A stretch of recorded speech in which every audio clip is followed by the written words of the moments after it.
Good deeds and bad. In the end, all will be placed upon the scales.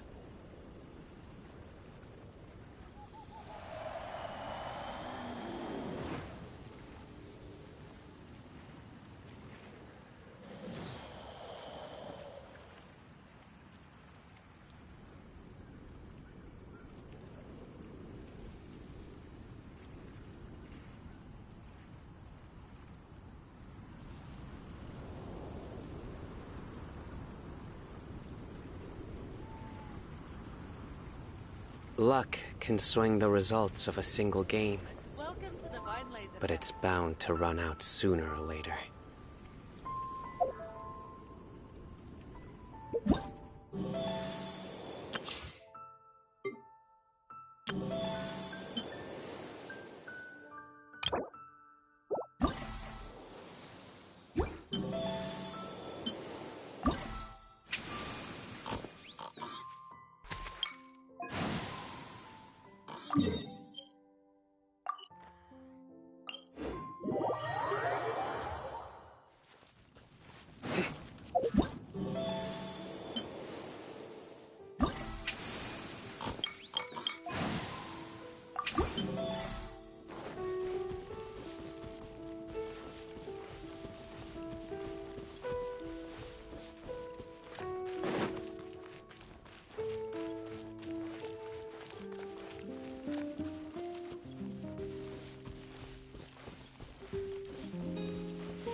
I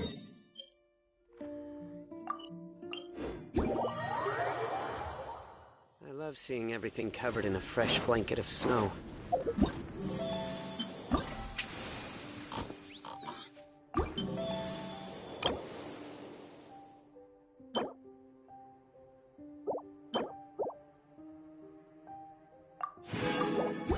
There's a perfect stillness to it that's not lifeless, but calm and peaceful.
sunshine will eventually illuminate every hidden corner.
Good deeds and bad.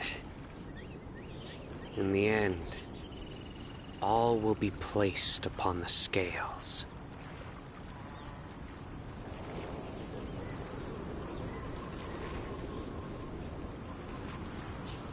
Hello.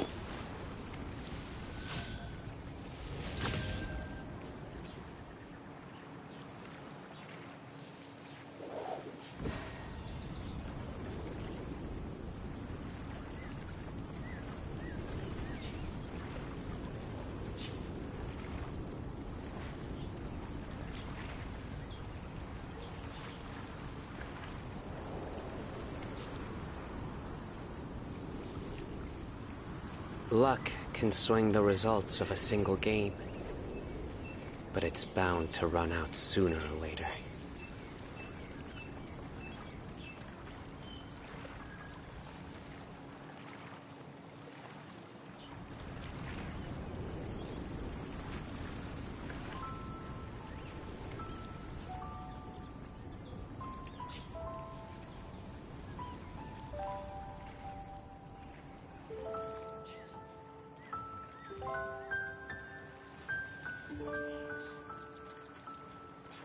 I do try to lighten the mood sometimes, but I'm not the best judge of other people's sense of humor.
futile!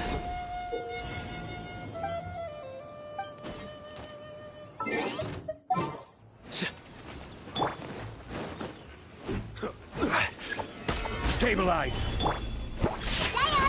Time to go. The wind knows me. As one with wind and cloud. Surrender! This is order. Yeah. Solidify!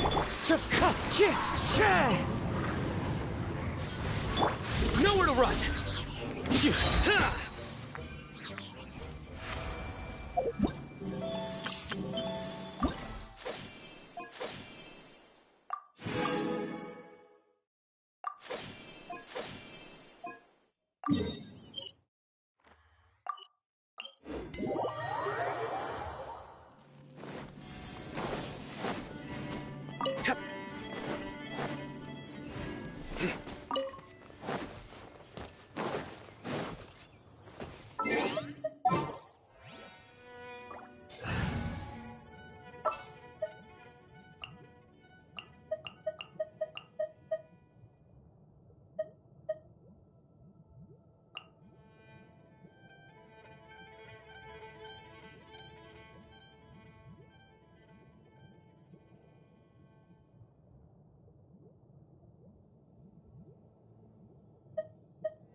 May knowledge guide you.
Nice.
Epic fail.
Propagate! No, my soul! Rain outlines your fate.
here.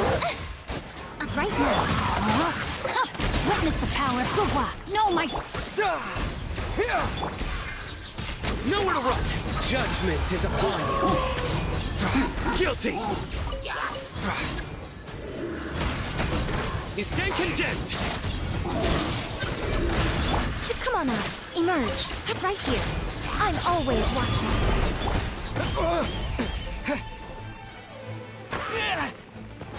Propagate! Germinate!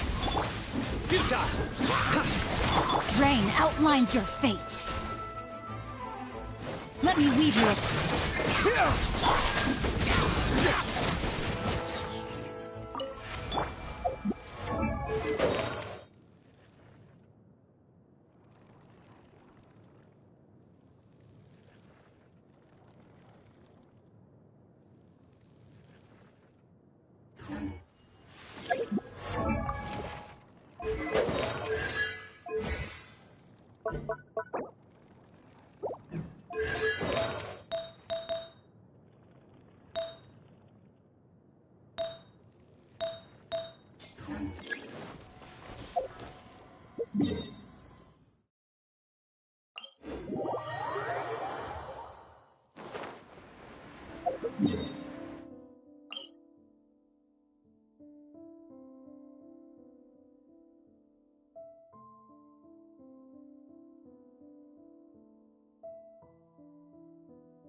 Emerge, right now. No, my sword! Propagate! Surrender! Through me, justice is served. Your penance is due! You stand condemned! Guilty! You stand Emerge, right now. Scatter! Rain outlines your fate. Stronger than I anticipated.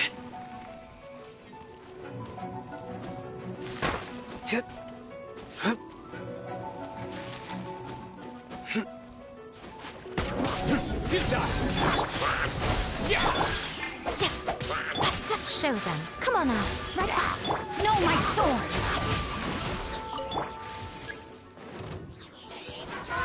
Rain cutter.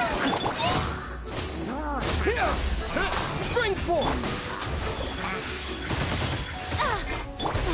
Nowhere to run! A sight to behold. Emerge, right here. Judgment is upon you.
Luck can swing the results of a single game, but it's bound to run out sooner or later.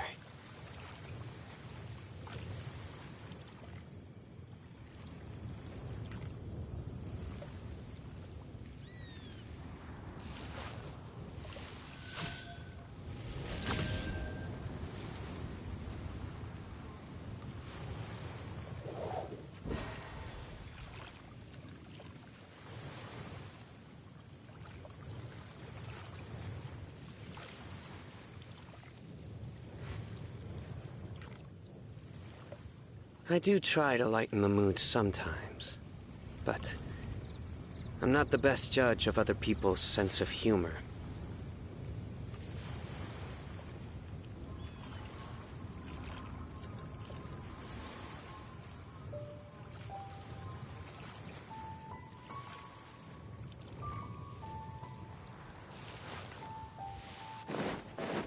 Surrender! Right now. Emerge. Right here. Propagate! Rain outlines your fate. Let me... I'm always watching. Show them. Right now. Emerge. Nowhere to run! Through me, justice is served! Guilty! You stand condemned! Guilty! No, my sword! Rain cutter! Yeah, scatter! Germinate! Come on out. Right now. Right here.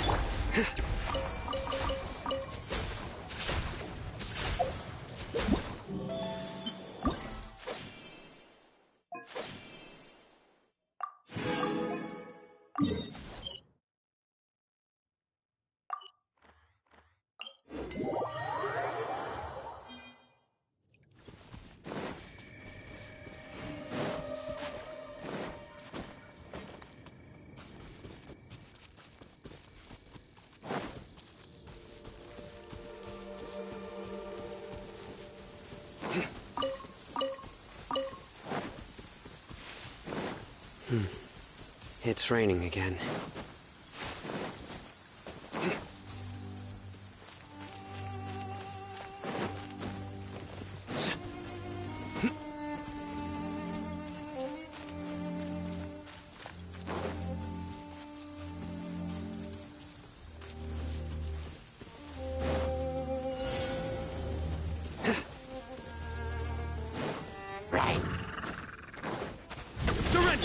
Propagate!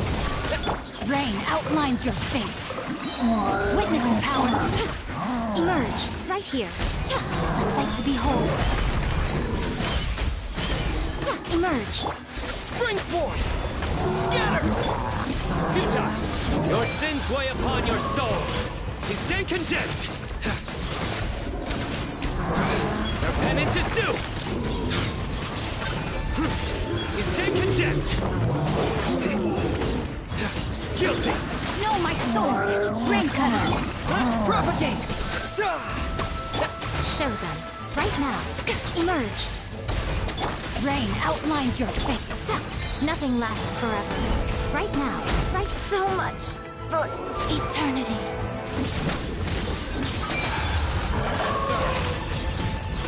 Your penance is due! Guilty! You stand condemned! In death, a new cycle begins.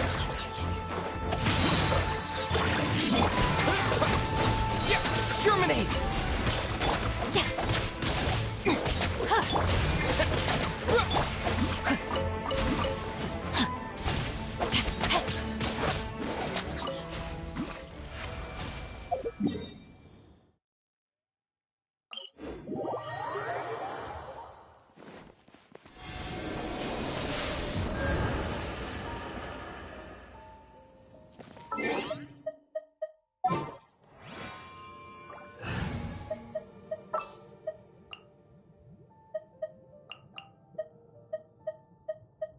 We may leave at any time.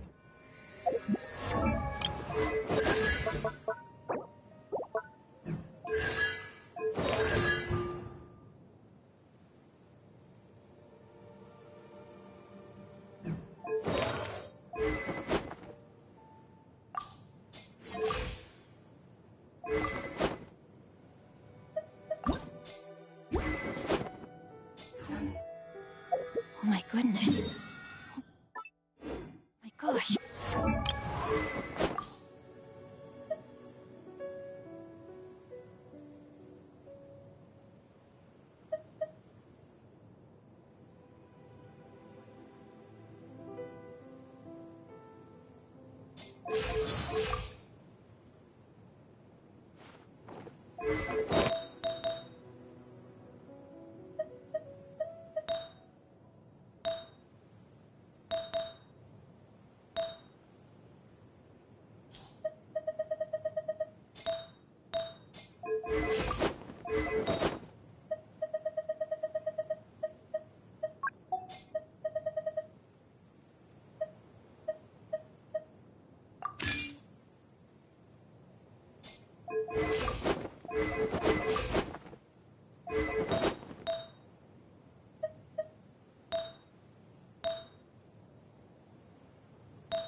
Outlines your fate. Ring cutter.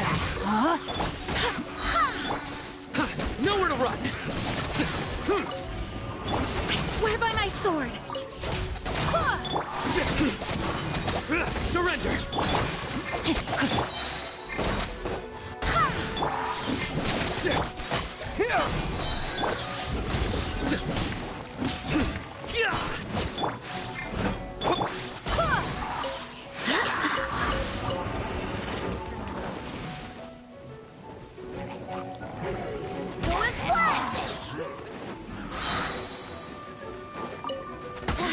Propagate! Germinate! Wind, hear me! Rain outlines your fate. Witness it! Judgment is upon them. Guilty!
Cutter.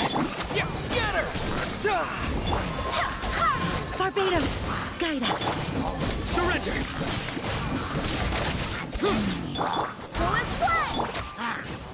Your sins weigh upon your soul.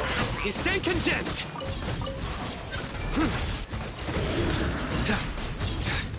Rain outlines your fate. Time to act. What? Propagate!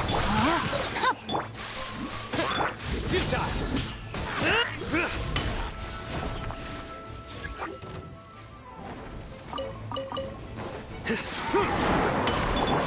Witness the power. Wind, hear me. Nowhere to run! Germinate! Here! No, my sword. Surrender!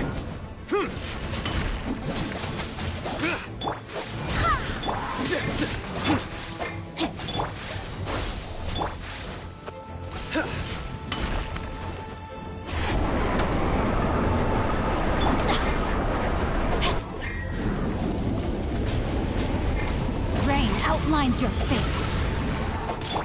Futile! Judgment is upon you.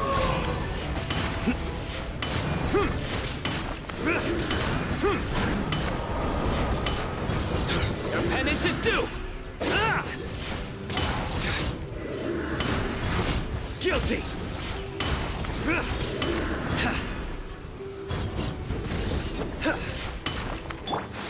No, my sword. Rain cutter. Who is what? Scatter! Nowhere to run!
Futile!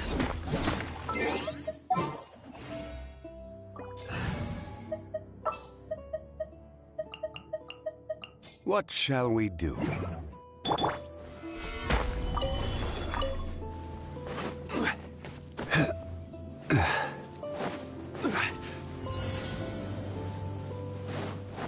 I will have order.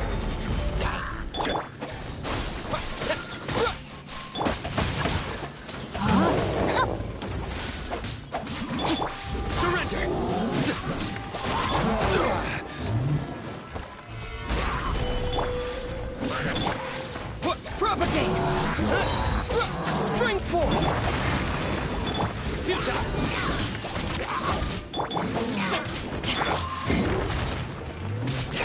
Scatter!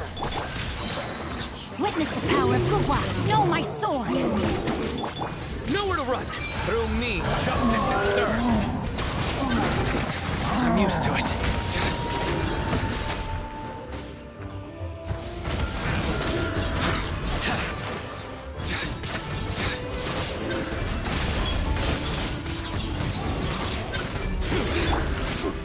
Stabilize!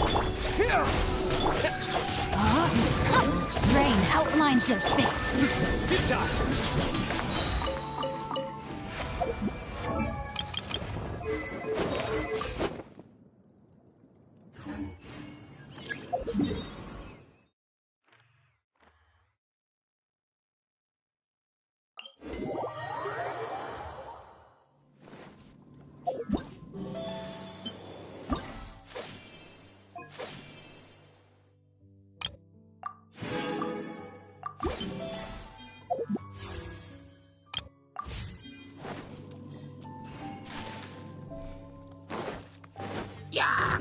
Nowhere to run!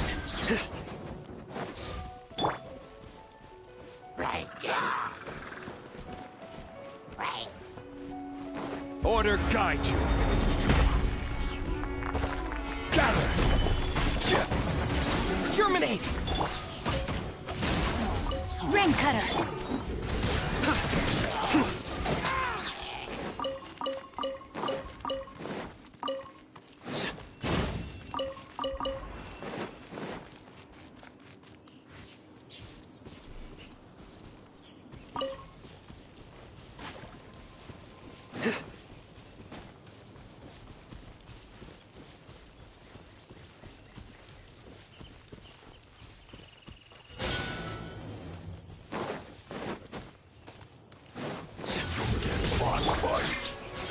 Stabilize! Know my sword! Surrender! Witness the power! Propagate!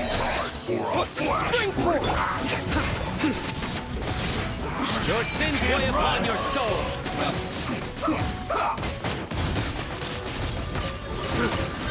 Your penance is due! Guilty! You stand condemned! Chill to the bone. I will have order! Solidify! Nowhere to run! Rain outlines your fate. You're not going anywhere. Surrender! Let me read you a verse.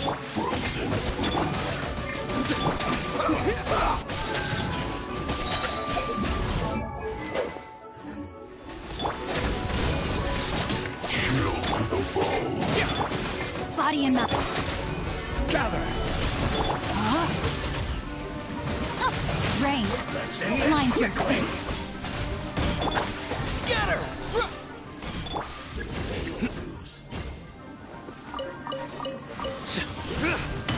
Order guide you. Solidify! Nowhere to run! Propagate! Leaving so soon. No escape. Gather! Rain cutter, know my sword. Scatter! Spring forth! Surrender! Judgment is upon you. Your penance is due!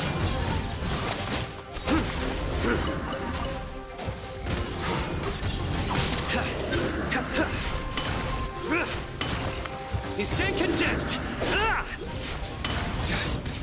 Guilty! I will have order!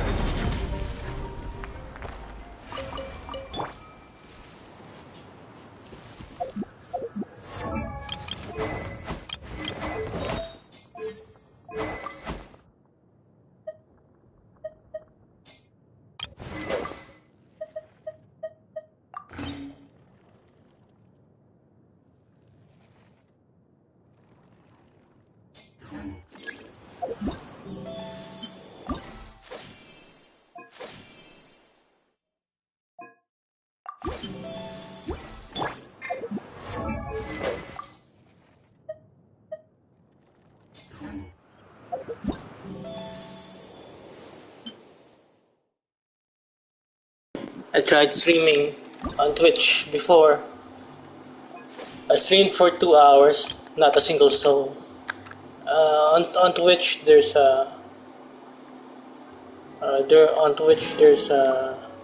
there's no like discoverability for the algorithm. Unlike here on YouTube, I get like a couple of videos, couple of viewers every now and then. I'm fine with that. 1 or 2, 3, 0, 1. I'm fine with that. Yeah, my stream sucks compared to like more entertaining and more charismatic streamers, you know. Not that they only have like they have promotions for freebies. There are a lot of like better streamers out there, like more entertaining, more charismatic, more better quality content, audio, whatever. Yeah, so maybe if I always cover drama, you know, maybe I'll get more viewers, but not my style. I don't know. My streams are just pretty chill. So I'm fine with that, you know. It's chill, not much viewers, but at least it's chill. You know?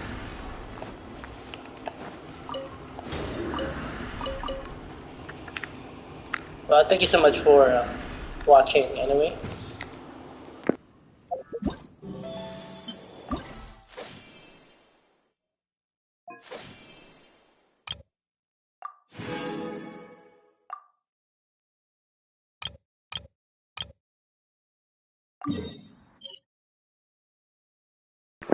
Well, I guess my streams are not as entertaining like than lots of streamers out covered there. in a fresh blanket of snow. I guess so. There's a Not perfect much stillness value to it can be that's not lifeless. gained from watching my streams. It's just chill, so. Calm and peaceful. Well, but I'm happy, you know, to have some people just who wants to chill along with me, like just playing and doing my chores in Genshin, doing story or events. Thanks so much for watching. You, people like Monsdtadt, were set to bear down upon his position. He also retreated back to his camp, where a shield wall was formed. The forces of Isengard broke upon this redoubt time and again. Yet the captain of Rohan knew he could not maintain this line indefinitely. Forming 2 groups of riders, he sent them to simultaneously attack both the north and south enemy flanks. And in the ensuing confusion, his troops were able to view the battlefield and join up with the remnants of the army now commanded by Urkel. The conduct of Grimble, Rohan now lay in invasion. Still, Saruman's plan had been delayed, which probably saved him. Surrender! Through me, justice is served! Your penance is due! You stand condemned! Guilty! This is order! Propagate! Germinate! Witness the power of Gugwa! Know my sword! Rain outlines your fate! Nowhere to run! Your sins weigh upon your soul! Your penance is due! Guilty! This is it.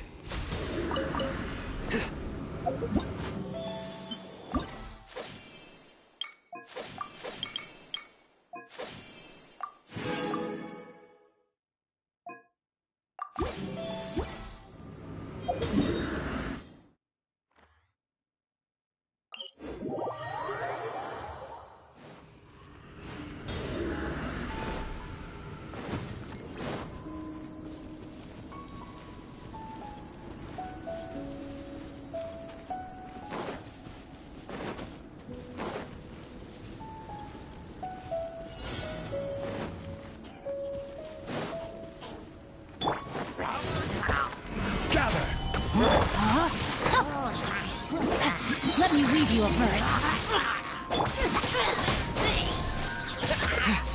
Spring forth!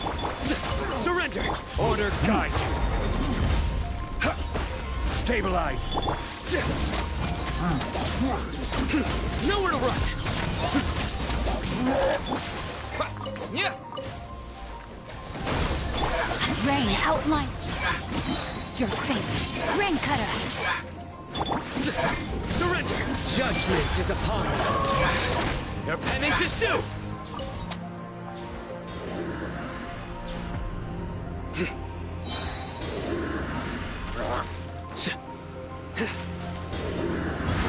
You stay condemned! Guilty!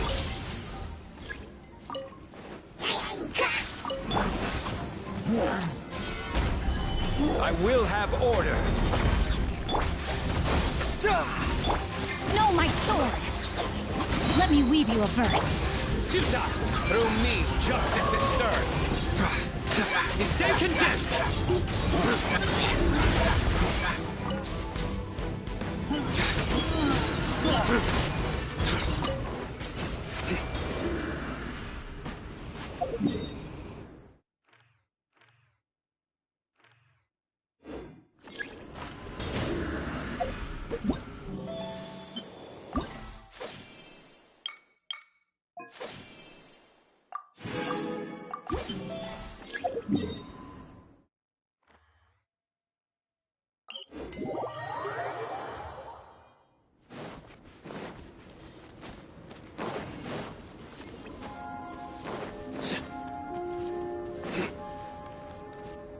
I love seeing everything covered in a fresh blanket of snow.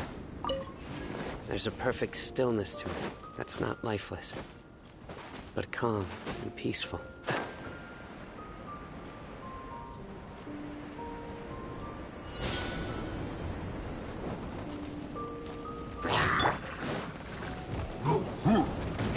Solidify! Order guide you! Here! Spring forth! Rain outlines your fate.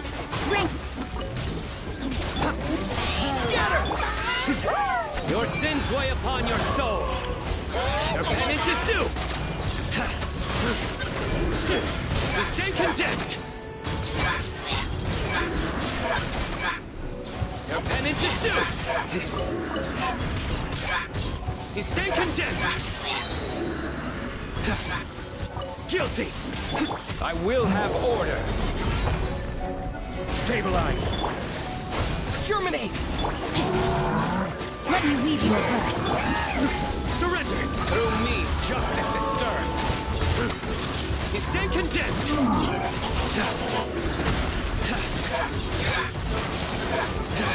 Guilty! You stay condemned!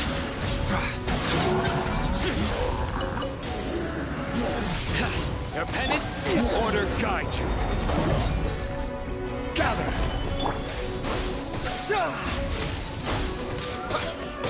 No, my sword. Witness the power of Gurwa. Your sins weigh upon your soul. You stay condemned.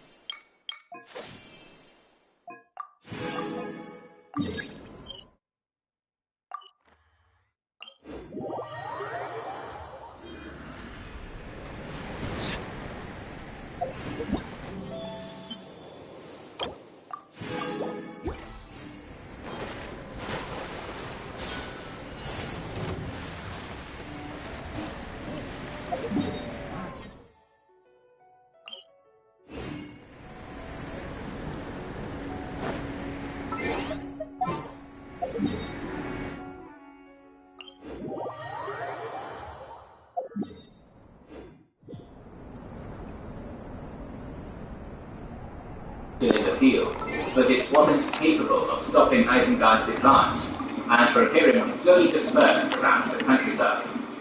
While these battles were raging, Aemon and his Arends, which was a company of 120 riders of Rohan, had been tracking down a company of Urukai and orcs who had been carrying their independent Monsdtadt. Ready The for mounted anything. Rohirrim were fast, and the fact that there was no unity among the enemy May forces knowledge guide helped you. them gain ground.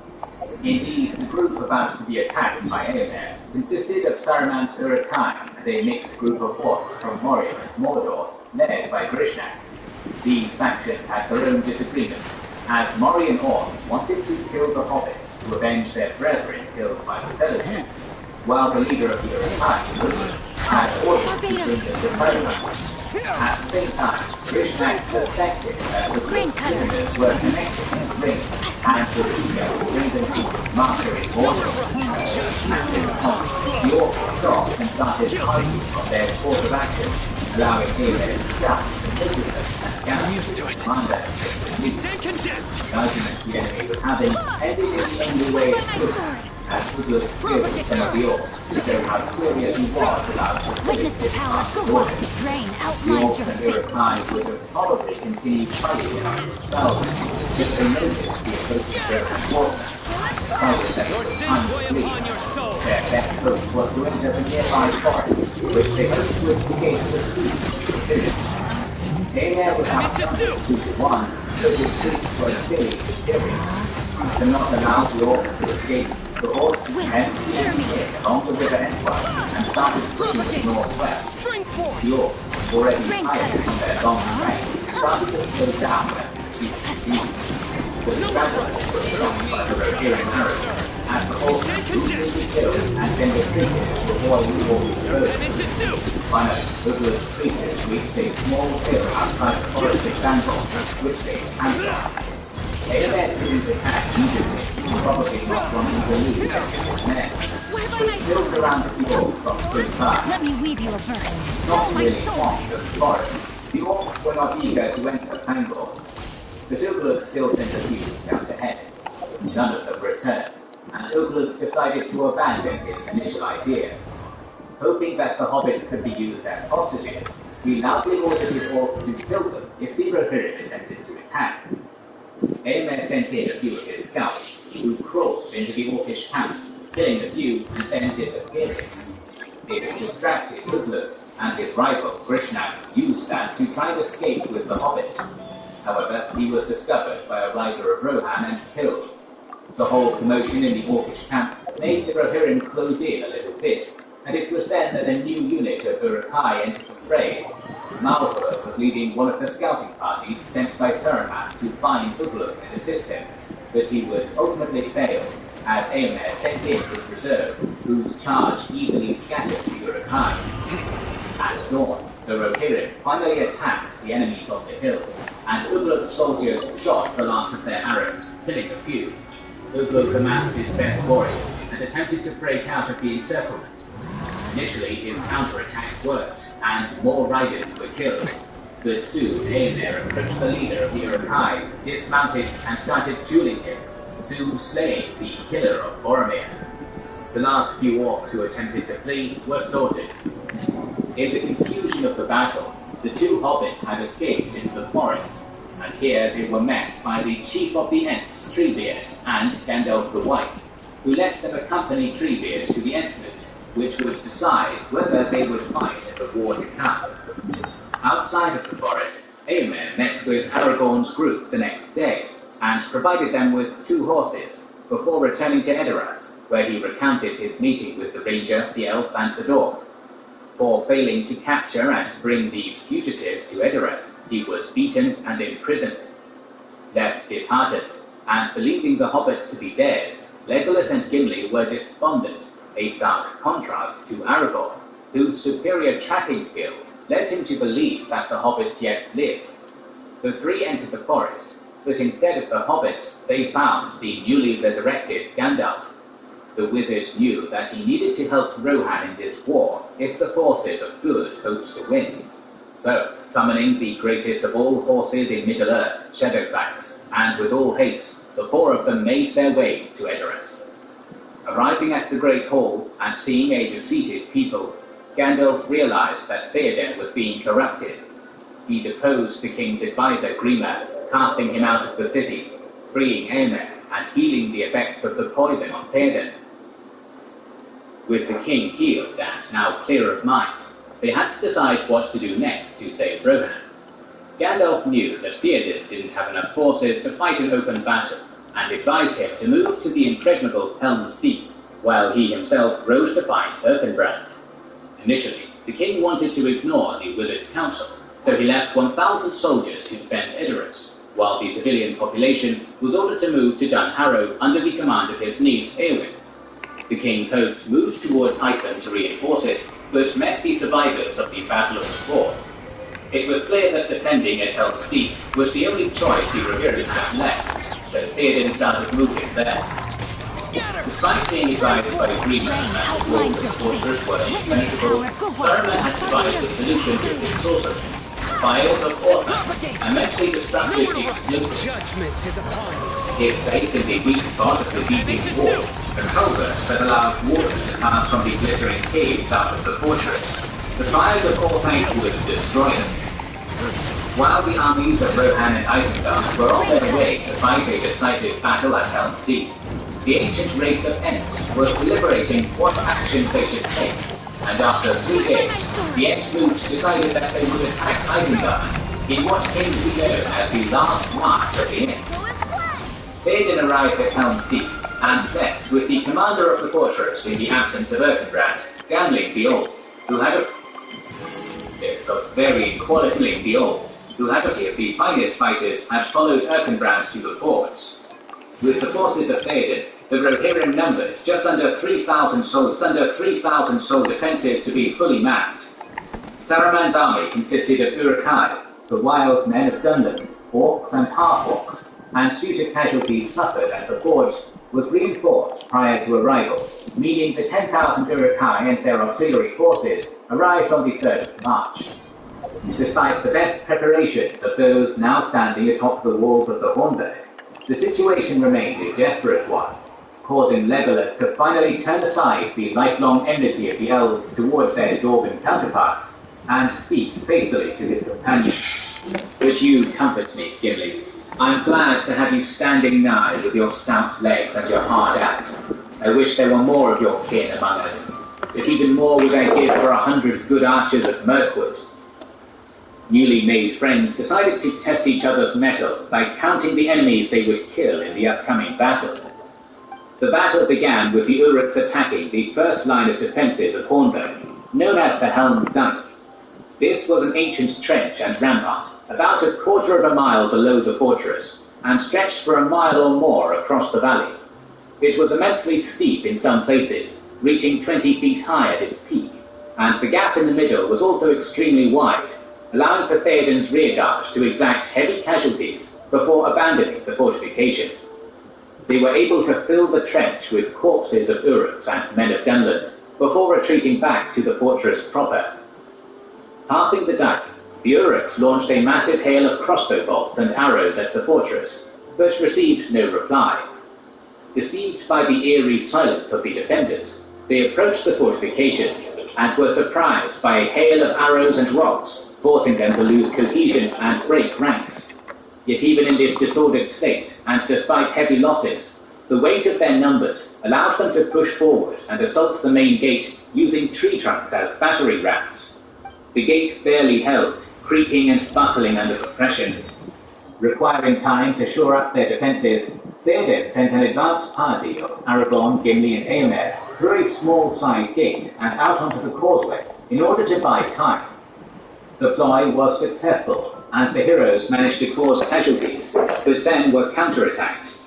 As Aragorn and Eomer attempted to retreat through the side gate, the Horse Lord was set upon by several orcs, and if not for the intervention of Gimli, would have been slain. The dwarves' timely attack pushed the enemy back yet again, allowing the trio to retreat. Despite the best attempts of the Uruk-hai, the gate was still standing, so the attacking force hefted hundreds of landers up against the beating wall, and set about scaling the sprawling fortification. The defenders, who were already exhausted by the persistent fighting at this point, drew back assault after assault upon the battlements. Again, seeing the valour of men, a number of smaller orcs were sent by the Uruk commanders to crawl through the culvert and attack the defenders from behind, Gimli and Gandalf led a company of men from the west wall and slaughtered the orcs who had crawled through, bringing Gimli's tally to 21 kills, while Legolas now had 24. The company then set about blocking the cultists with stones and rocks to prevent such an attack. However, it is at this point that the sorcery of Saruman played its part. Placing the fires of Orthanc by the wall, a berserker was sent to set it ablaze. Although Legolas is the best he could with his bow, he wasn't able to bring down the torchbearer in time. The explosion brought down the culvert, along with a large part of the beating wall, leaving Gimli and his company isolated, while also bringing the fortress's defences to its knees. A massive host of Uruk-hai poured through the breach, and the defenders on the ground, led by Gimli, Eomer, and Gamling, were pushed back into the glittering caves. Meanwhile, Aragorn and Legolas, who were atop the wall at the time of the explosion, engaged in a fighting retreat towards the keep, barely avoiding being overrun, with Legolas being forced to save Aragorn's life from an orc's blade. At this exact time, the English assault on Isengard began, with Treebeard leading from the front, accompanied by Merry and Pippin, who acted as rock throwers from on high. The rage of the Ents was incomparable, as they had first been created at the request of Yavanna, one of the Ainur and Vala, in order to protect her trees from the newly created race of the Dwarves, and had been taught the common tongue by the elves of old. Their strength was also unmatched, with Treebeard boasting that when roused to violence, they were stronger than any troll, with Morgoth having created the trolls in order to produce a force capable of matching them and failing in this regard. Following on from the Ents' route within Fangorn Forest in Dundingle, the Ents decided to vent their fury at their failure to fulfill their duty in shepherding the trees, and with a common purpose of vengeance never before witnessed among the Ents, their fury drove them to enter the War of the Ring. With Isengard having been empty due to the assault on the Hornburg, their defences were no match for the might of the Ents, accompanied by a sizable contingent of Huorns. Huorns were an ancient race of slow-moving trees, who the Ents had cared for throughout the Second and Third Ages. Obeying their shepherds, they descended upon Isengard as a great dark forest, striking fear into the hearts of the token garrison left in Isengard, as the majority of the force had marched to join the Battle of the Hornburg. Treebeard and company tore down the walls of Isengard, and created a dam over the withered vale, destroying the pits, mines, and weapons of war which Saruman had accumulated, effectively cleansing the taint of darkness from the valley. Yet they were unable to break down the Tower of Orthanc, which had been forged by the Númenóreans, and as such, Saruman was effectively left as their prisoner. When news reached Sauron of this setback, he planned upon the reclamation of Isengard, following on from his ultimate victory, to grant the Tower of Orthanc to his loyal black Númenórean servant, the Mouth of Sauron. The situation in Helm's Deep was far grimmer. Gimli, Eomer, and Gamling, and their company, barely kept the Uruk-hai at bay during the night within the glittering caves, while Theoden, Aragorn, Legolas, and the surviving defenders were holed up in the keep, as the Uruk-hai prepared to make one final push through their defences the following day. Aragorn appeared just before dawn to offer parley, stating that if the Uruk-hai lay down their weapons, they would be spared. Laughing at this suggestion, they attempted to feather the last line of Isildur with arrows, almost killing him in the process. Theoden now began to despair, before being reminded by his comrades of the need to fight on in spite of the current desperate circumstances. The descendant of Yul pondered upon what had become of the Rohirrim. Where now are the horse and the rider? Where is the horn that was blowing? Where is the helm and the hauberk and the bright hair flowing? Where is the harp on the harpstring and the red fire glowing? Where is the spring and the harvest and the tall corn growing? They have passed like rain on the mountain, like a wind in the meadow. The days have gone down in the west, behind hills into shadow. Who shall gather the smoke of the dead wood burning, or behold the flowing years from the sea returning? Seeing that the defenders were desperate, the Uruk-hai broke down the gate of the keep, but were surprised to hear the horn of Helm Hammerhand sound in the deep. Their surprise did not last long, as Theoden, leading his riders alongside Aragorn and Legolas, burst forth and pushed the Uruk-hai back along the causeway. The men of Rohan were roused to particular fury by the words of their king, now restored to the full strength of his character and willing to lead them through whatever darkness lay ahead. Arise now, arise, riders of Theoden, dire deeds await. Dark it is eastward, let horse be bridled, horn be sounded, forth, Eorlingus. Simultaneously, upon hearing the horn of Helm Hanahan, Gimli, Eomer, and Gamli led their force out of the glittering caves, driving the Uruk-hai before them until they had retreated beyond the beating wall. The Uruk-hai attempted to reform just beyond Monsdtadt, as the two forces of Rohan converged to meet what was still a numerically superior foe in the field. The battle hung on a knight's edge, with the right hand of Isengard still holding a significant advantage in terms of the force they could bring to bear. It is at this point that Gandalf appeared upon Shadowlands, with the rising sun behind him. He had brought with him Erkenbrand and a force of 1,000 riders, battle-hardened survivors of the conflict on the River Isen, led by their valiant captains Grimbold and Elfhelm. Likewise, an entirely newly arrived forest of strange trees blocked off the final avenue of escape. Following Gandalf's lead, the Eorlingus charged into the rear of the Uruk-hai, while Theoden and Eomer's forces supported the attack, crashing against the besiegers with all of the strength their exhausted soldiers could muster. The sons of Yol would prove their valor once more, attacking the entrapped fighting Uruk-hai with a ferocity inspired by the men lost at the forts of Isen and in the previous raids on their country. The Uruk soon lost cohesion and broke ranks, ensuring their slaughter, with the survivors fleeing into the newly emerged forest to their detriment. Less than half of the 10,000 Uruks were able to flee into the forest, where they were all annihilated by the Ents and their younger saplings, the Huorns, ending the Uruk threat for good and all in the Riddermark. The battle was a costly victory for the men of Rohan, yet the power of Isengard was utterly shattered in the process. The Dunlendings laid down their weapons and were granted amnesty by King Theoden, which came as a massive surprise to the wild men, who had been told by Saruman that any men who surrendered would be burned alive by the Valkyries. Those who surrendered were put to work repairing the Hornburg by Erkenbrand, before being sent back to their homes in Dunland. Saruman's power was now broken, as he remained prisoner within Orthanc, unable to influence the events of the War of the Ring ever again. The most important consequence of the battle was the establishment of Dwarven martial prowess over the elves, as Gimli overtook Legolas to win their contest by 42 Uruks killed to 41. While these battles were raging, Frodo, Sam, and Gollum had safely traversed the dead marshes and made their way to Ithilien, where they were captured by the elite unit of the Gondorian army, the Ithilien Rangers. During an interrogation conducted by Faramir, Sam accidentally gave away the information that Frodo bore the ring. But fortunately for all involved, the captain of the Rangers proved his quality to be of the highest order. Recognizing the importance of their quest, he allowed the company to continue on their journey, which headed towards the Morgul Vale, and from there into Mordor. He would face massive consequences for such an action from his father, but considered it a slight price to pay, stating, "But fear no more, I would not take this thing if it lay by the highway, not were Minas Tirith falling in ruin, and I alone could save her, so using the weapon of the Dark Lord for her good and my glory. No, I do not wish for such triumphs, Frodo, son of Drogo."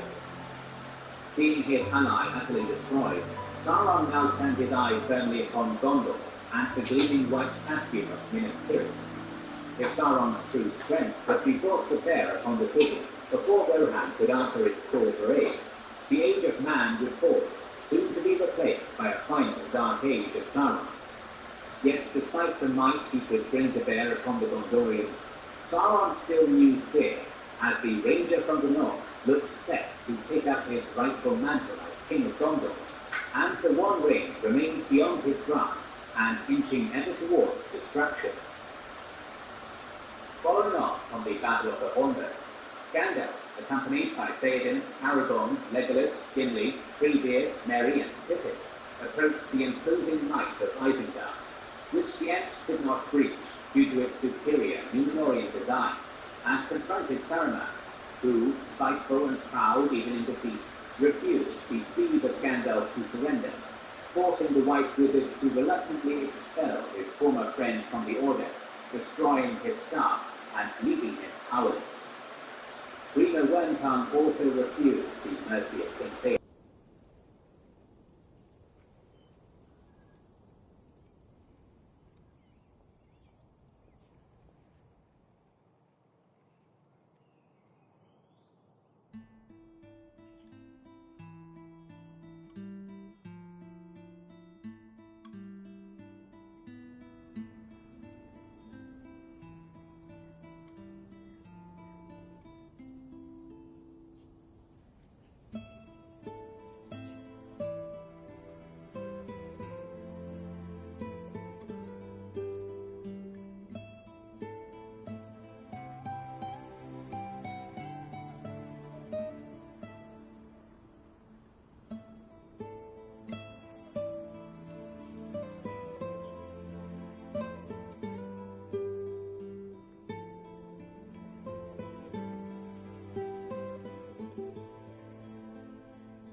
Faramir was furious with the failure of his son to bring the One Ring to Gondor, and lamented that he had lived and Boromir had not, before sending his son to hold the western portion of Osgiliath at all costs, a strategy which Faramir disagreed with, knowing that it most likely would cost him his life.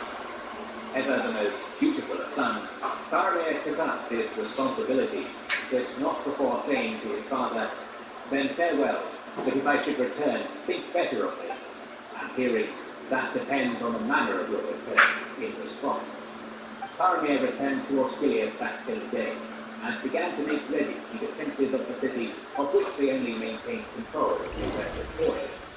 The eastern portion lay in the hands of a massive horde of orcs, which was estimated to number between 70 and 100,000, and while overall command was given to the rich king of Angmar, his lieutenant Gostar was an adept strategist. He had commanded the orcs stationed on the eastern bank of the Anduin to create as many barges as they could in order to ferry their forces over the mighty river. On the 9th and 10th of March, the Dark Lord sent a foul cloud from Mordor, covering the lands of Rohan and Gondor in darkness for 2 days, sapping the strength and will of the men of the West as the dawn never arrived. I do try to lighten the mood sometimes, but I'm not the best judge of other people's sense of humor.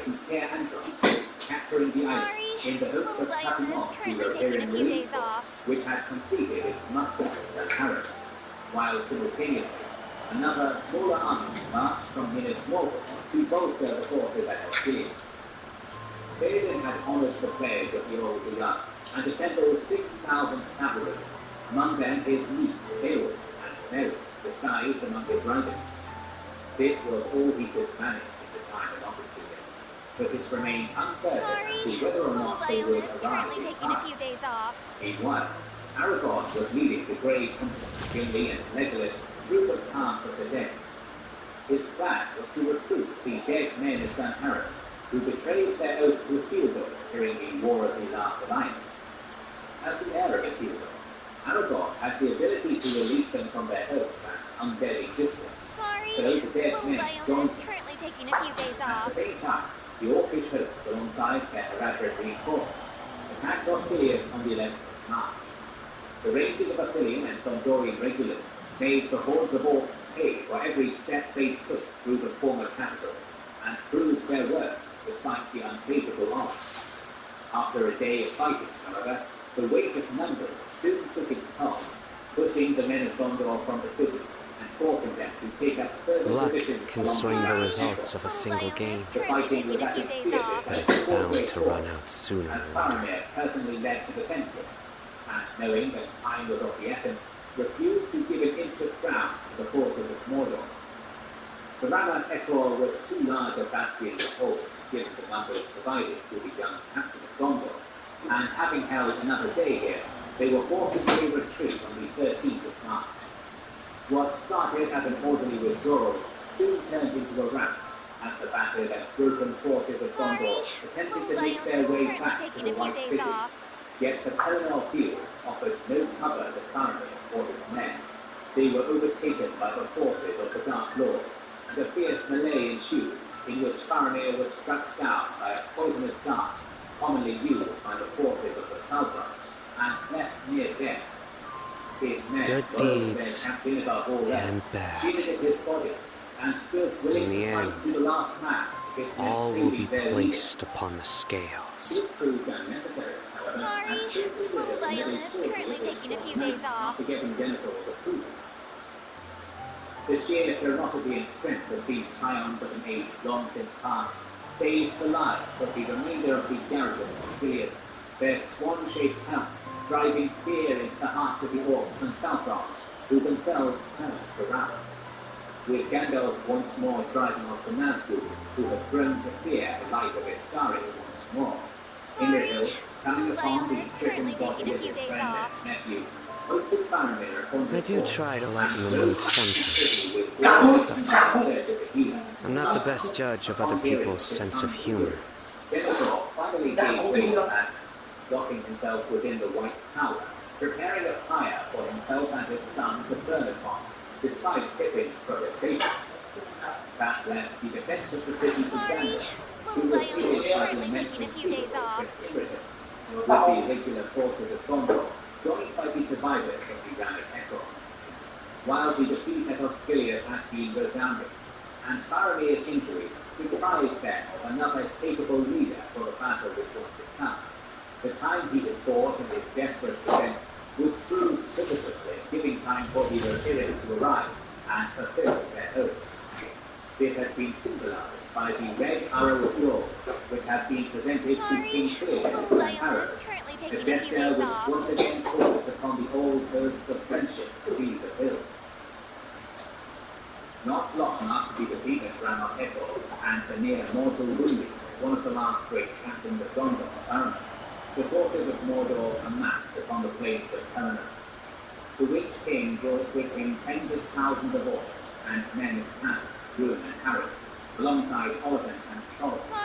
They began to build siege taking a few days as off. trenches, while a sizable portion of the army, consisting of both orcs and easterlings, was sent to protect the northern Good road deeds from the arrival of the and bad. Here they also dug trenches. In the end, within sight within them, all will be placed upon the scales. which remained faint after all of Middle-earth, before settling into their fortifications.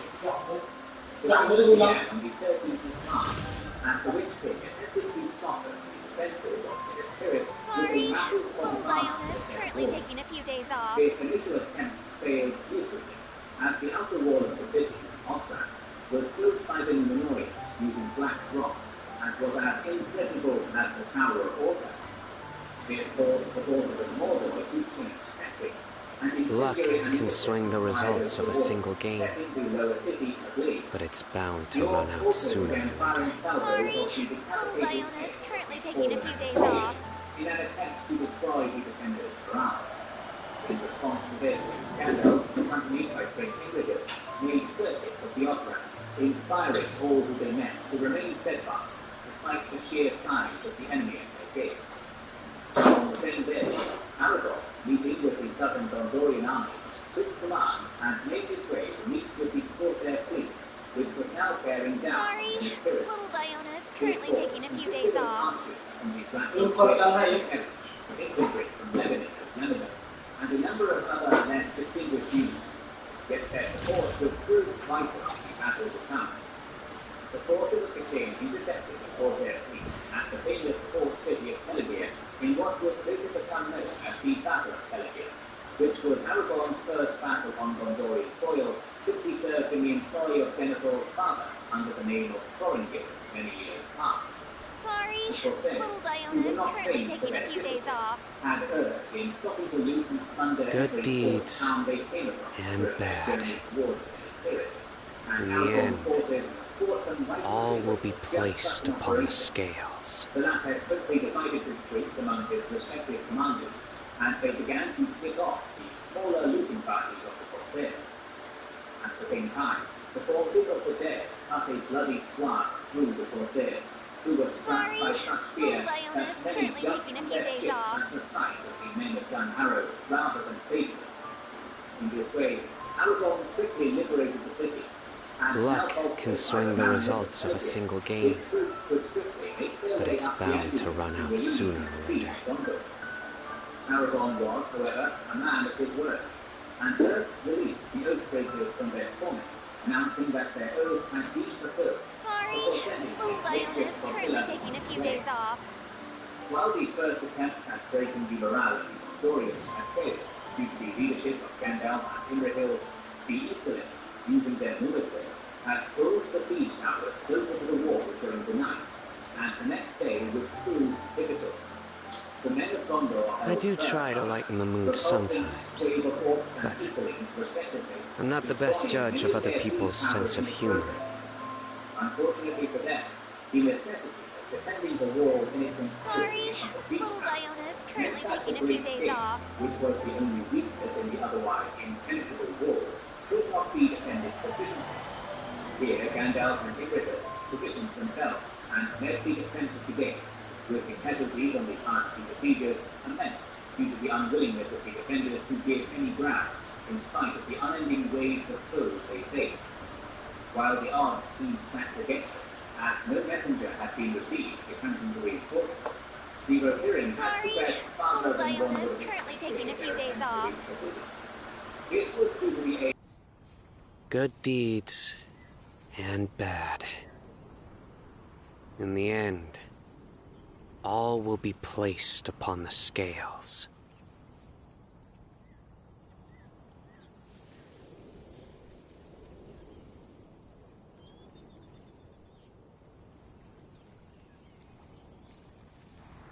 Sorry, little Diona is currently taking a few days off.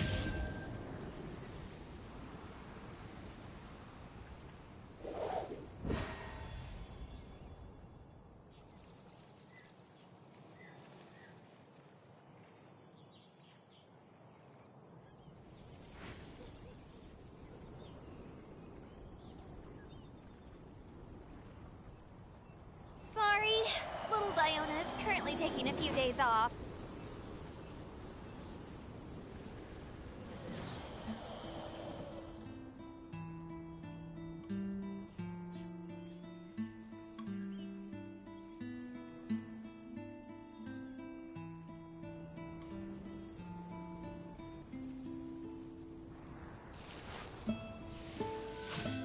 Sorry, little Diona is currently taking a few days off.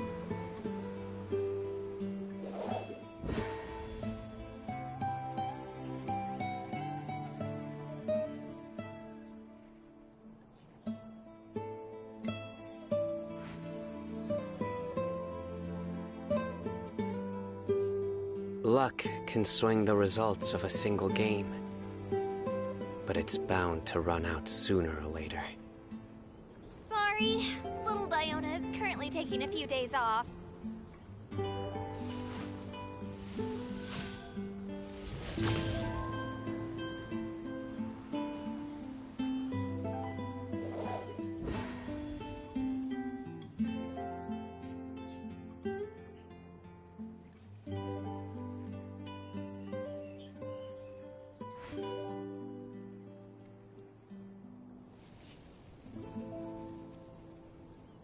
Sorry, little Diona is currently taking a few days off.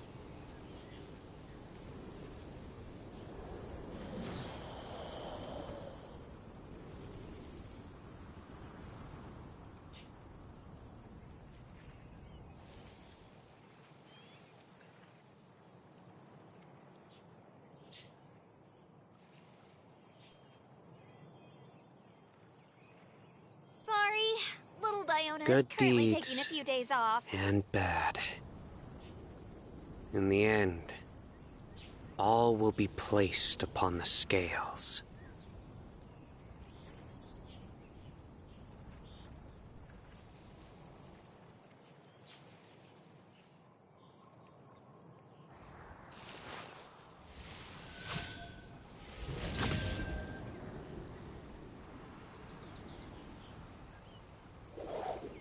Sorry, little Diona is currently taking a few days off.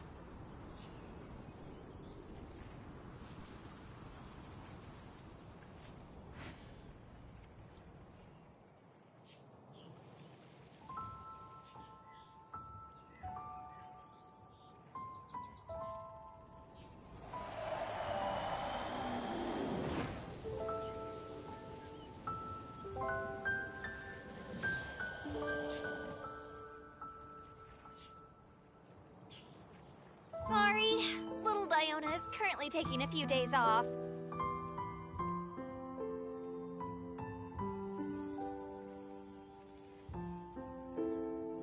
Luck can swing the results of a single game, but it's bound to run out sooner or later.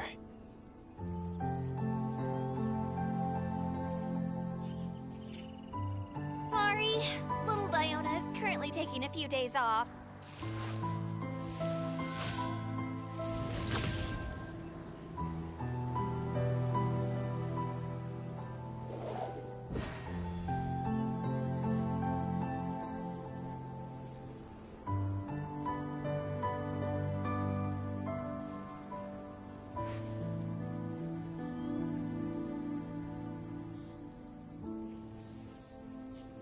I do try to lighten the mood Little sometimes. Diana is currently taking a few but days off. I'm not the best judge of other people's sense of humor.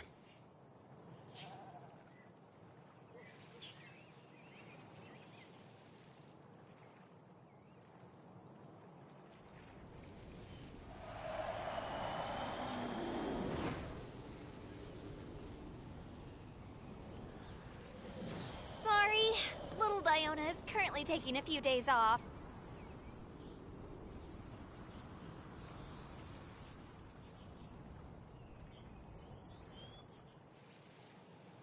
Good deeds and bad. In the end, all will be placed upon the scales.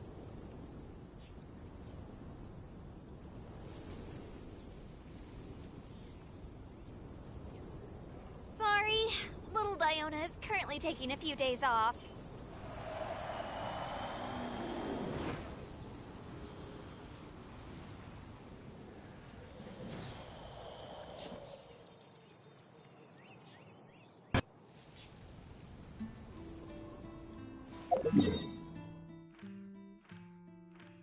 Were powerless to stop the flowing tide of cavalry, and were swept under the hooves of the king and his men with ease.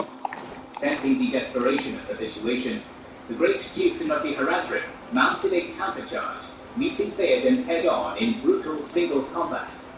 The fight dragged on, yet the old king did not falter, and struck down his enemy with all the vigor of a man half his age. The Haradrim were further slaughtered as the Rohirrim pushed ever onwards, destroying everything in their path and killing their king, until Theoden looked upon his final foe. The Witch King of Angmar, on his fell beast, swooped downward, mortally wounding the king under the weight of his beloved steed.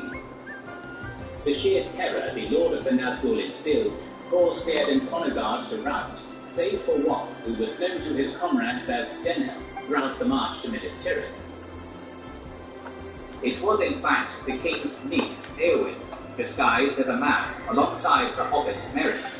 Unwilling to bow before the terror of the Nazgul, she boldly stood her ground, displaying the same courage her king had moments earlier. The Witch King then confidently stated that no living man can kill me, to which the shield maiden of Rohan removed her helmet and responded, "No living man am I, you look upon a woman. Eowyn I am, Eamond's daughter. Begone, if you be not deathless, for living or dark undead, I will smite you if you touch him." But it's now she stood alone before the Lord of the Nine, and struck down his fell beast in defense of her beloved uncle, cleaving the beast's neck in one fell swing of her blade.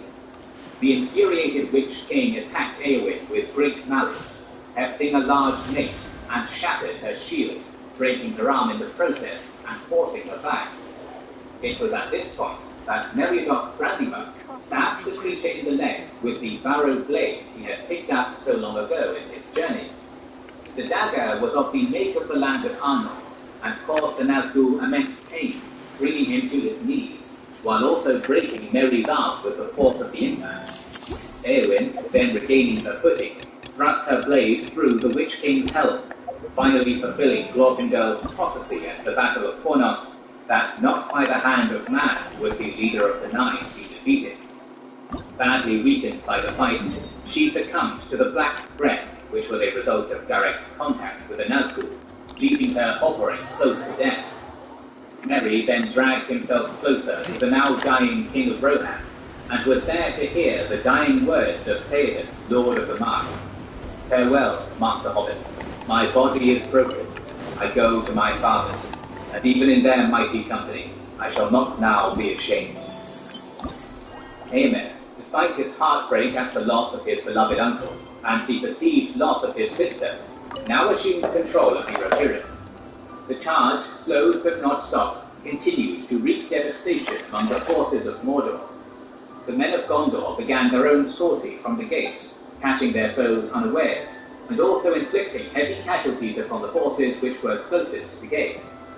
First among them was Imrahil and his mounted swan knights, who cut a bloody swath through the forces of the Dark Lord in an attempt to reach Eomer. The fighting grew bloody and desperate, as the immense weight of the Mumakil and Haradrim, alongside the reserves of the Orcs, kept the men of the West separated, allowing the numerical advantage to once more turn the battle in favor of the servants of the Dark Lord, even in the absence of their overall commander. It was at this point that the hearts of every man of the West sunk as the ships of the Corsairs of Umbar arrived. Despite thinking that their defeat and destruction were inevitable, they fought on. Neither side expected Aragorn, alongside the Grey Company and the southern army of Gondor, to emerge from the ships. Yet the impact of this sudden appearance, symbolized by the unfurling of Arwen's banner by Halbarad, was felt by both sides of the conflict. The newly arrived men of the West, with Aragorn at their head, wielding the blade Anduril, drove a wedge through the forces of the Dark Lord, separating those closest to the city from those nearer to the Anduin. None among the servants of Sauron could stand before the might of Anduril that day, as Aragorn swept aside all who stood in his way, cutting deep into the host which threatened his city.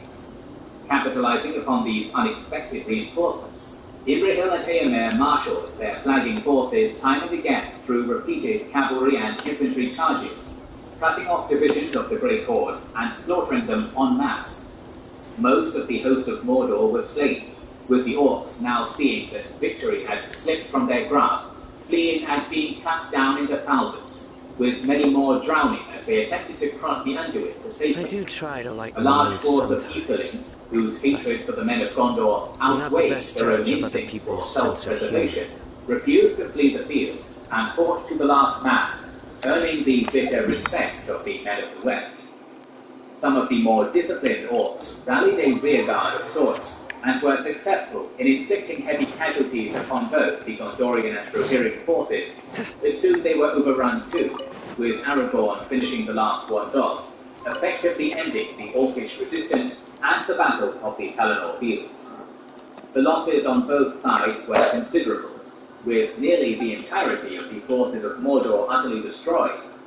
This was of little consequence to Sauron, however, as he still possessed large numbers of Orcs within the plains of Gorgoroth, alongside his experimental new Uruk-hai units. It was the loss of his chief lieutenant, the Witch King of Angmar, which he rued most, as he remained irreplaceable in the eyes of the Dark Lord. Casualties suffered by the men of the West were also substantial, with Theoden chief among their number. Eomer estimated that less than 4,000 Rohirrim were now capable of battle, with a large number of his forces dead, injured, or having lost their mounts. All in all, however, Aragorn estimated that even with the soldiers he would need in the coming conflict, the garrison of Minas Tirith, with the addition of the southern armies, was now greater than it had been before the siege. Despite his triumphant return to the lands of his forefathers as Isildur's heir, Aragorn, taking counsel from those around him, opted not to immediately take the crown. The possibility for counterclaimants, or those who would actively oppose the return of the king, was too great a chance to take at a stage where the fate of Middle-earth still hung upon a knife's edge. Aragorn sought to act as a healer to his people, immediately cheering Faramir and Eowyn, who barely come to life, before turning his attention to the others who had fought so bravely in the defense of the city, saving many lives and easing the suffering of his people everywhere he went. While these selfless acts immediately won over the likes of Faramir, it was his humility and self-sacrifice, exhausted as he was, that won over the people of Gondor. This also fulfilled the prophecy of Uranus, the chief healer within the city at the time. The hands of the king are the hands of a healer, and so shall the rightful king be known. He continues to heal people between March 15th and 16th within the walls of the White City, thereafter symbolically leaving the city and refusing to return until the future of Middle-earth had been resolved in favor of the free folk, as preparations were already being made for a final conflict to match that of the sheer immensity of the final days of the War of the Last Alliance. Sauron's attack on the Northern Realms was foreseen by Gandalf many years earlier, leading the then Grey Wizard to aid Thorin in his quest to reclaim the Lonely Mountain. Gandalf had seen through the guise of the necromancer of Dol Guldur much earlier, and predicted that Sauron would make use of the sheer destruction Smaug could unleash in order to destroy Gondor. The dragon's death at the hand of fire severely dented the Dark Lord's plans, giving the free peoples of Middle-earth a fighting chance in the war to come, while the newly re-established Kingdom of Dale and Kingdom Under the Mountain provided a vital northern bulwark against the forces of Sauron. In TA 3018, Lloyd reveals to the Council of Elrond that messengers had arrived at the gates of the Lonely Mountain, sent on behalf of Sauron, seeking information on the Shire and the Hobbits, while also asking for them to turn can over swing the Bilbo's ring. results of a single game, Further, they asked for the submission but of it's the bound kingdoms to to run out Mordor's sooner or overlordship, later. and when these entreaties were refused, dire consequences had been threatened. Messengers likewise approached King Brand of Dale, and when similar requests were refused, Easterlings loyal to the Dark Lord began to gather on the outskirts of Dale. Likewise, in the realm of Thranduil and that of Lothlorien, the numbers of foul creatures encroaching ever further from Dol Guldur into Mirkwood alerted the elves to the fact that they would not be left unscathed in the coming conflict. Thranduil, Celeborn, and Galadriel made what preparations they could. However, many of the finest warriors of the elves had at this stage committed to sailing west to Valinor, leaving the respective elvish forces weakened. This northern theatre of the War of the Ring, therefore, pitted the last of the declining races of elves and dwarves against the ascendant forces of the Dark Lord, with the outcome of pitched battles remaining exceptionally uncertain. War would come first to Dale, however, as on the 17th of March, TA 3019, the massive Easterling host crossed the borders of the kingdom, intending to invade and capture the city. The Easterlings were mainly composed of well-equipped and well-drilled warriors from Rhûn, surprising the forces of Dale and the Lonely Mountain with the speed at which they crossed the Redwater River, given their numbers. Kings Brand and Dane II quickly assembled their forces, and it could be estimated that there were 2,500 dwarves of Erebor and of the Iron Hills, alongside 3,500 men of Dale, compared to that of the 20,000 strong force of Easterlings. This assault coincided with the siege of Minas Tirith, in order to prevent any aid coming to Gondor from the north, tying down these forces in a manner Saruman was unable to achieve with the Riders of Rohan. The two kings met the Easterlings in open battle on the same day the Easterlings crossed the river, hoping to prevent the destruction of Dale, putting their faith in the fact that the foundries of Erebor gave them a massive advantage in terms of their arms and armor. 3 days of heavy fighting ensued, wherein the steadfastness of the dwarves and men of Dale was eventually eroded by the numerical advantage possessed by the men of Rhûn, forcing them to retreat. Seeing that Lake Town would be indefensible, the combined force of men and dwarves attempted to retreat behind the impregnable gates of the Lonely Mountain, with Kings Brand and Dane leading a desperate rearguard action. The two kings managed to buy enough time for their forces to fall back into the mountains. However, Brand was struck down by an Easterling's blade before the gate of the Lonely Mountain. Dane, enraged by the death of his close friend and ally, stood over Brand's corpse and refused to give an inch, despite the intense pressure exerted by the far more numerous Eastern force. After a prolonged defense of the King of Dale's body, Wow, you the sure work Dwarven fast. King under the mountain was also slain, despite All the right, piles our of suppliers Eastern are ready and casualties waiting. that mounted Just give me a around moment. the stalwart king. The forces of the deceased leaders then locked the gates of the mountain What do you and think? prepared for a prolonged Not bad, huh? siege. Of course, if While the you're in a men of creative Dale mood and at any dwarves point, of Erebor feel free to and the redecorate Iron the place Hills however you remained want. besieged behind the gates of the Lonely Mountain. Really? Their What's the primary plan? hope for victory lay with the men of the West, led by the soon-to-be King of Gondor, Aragorn.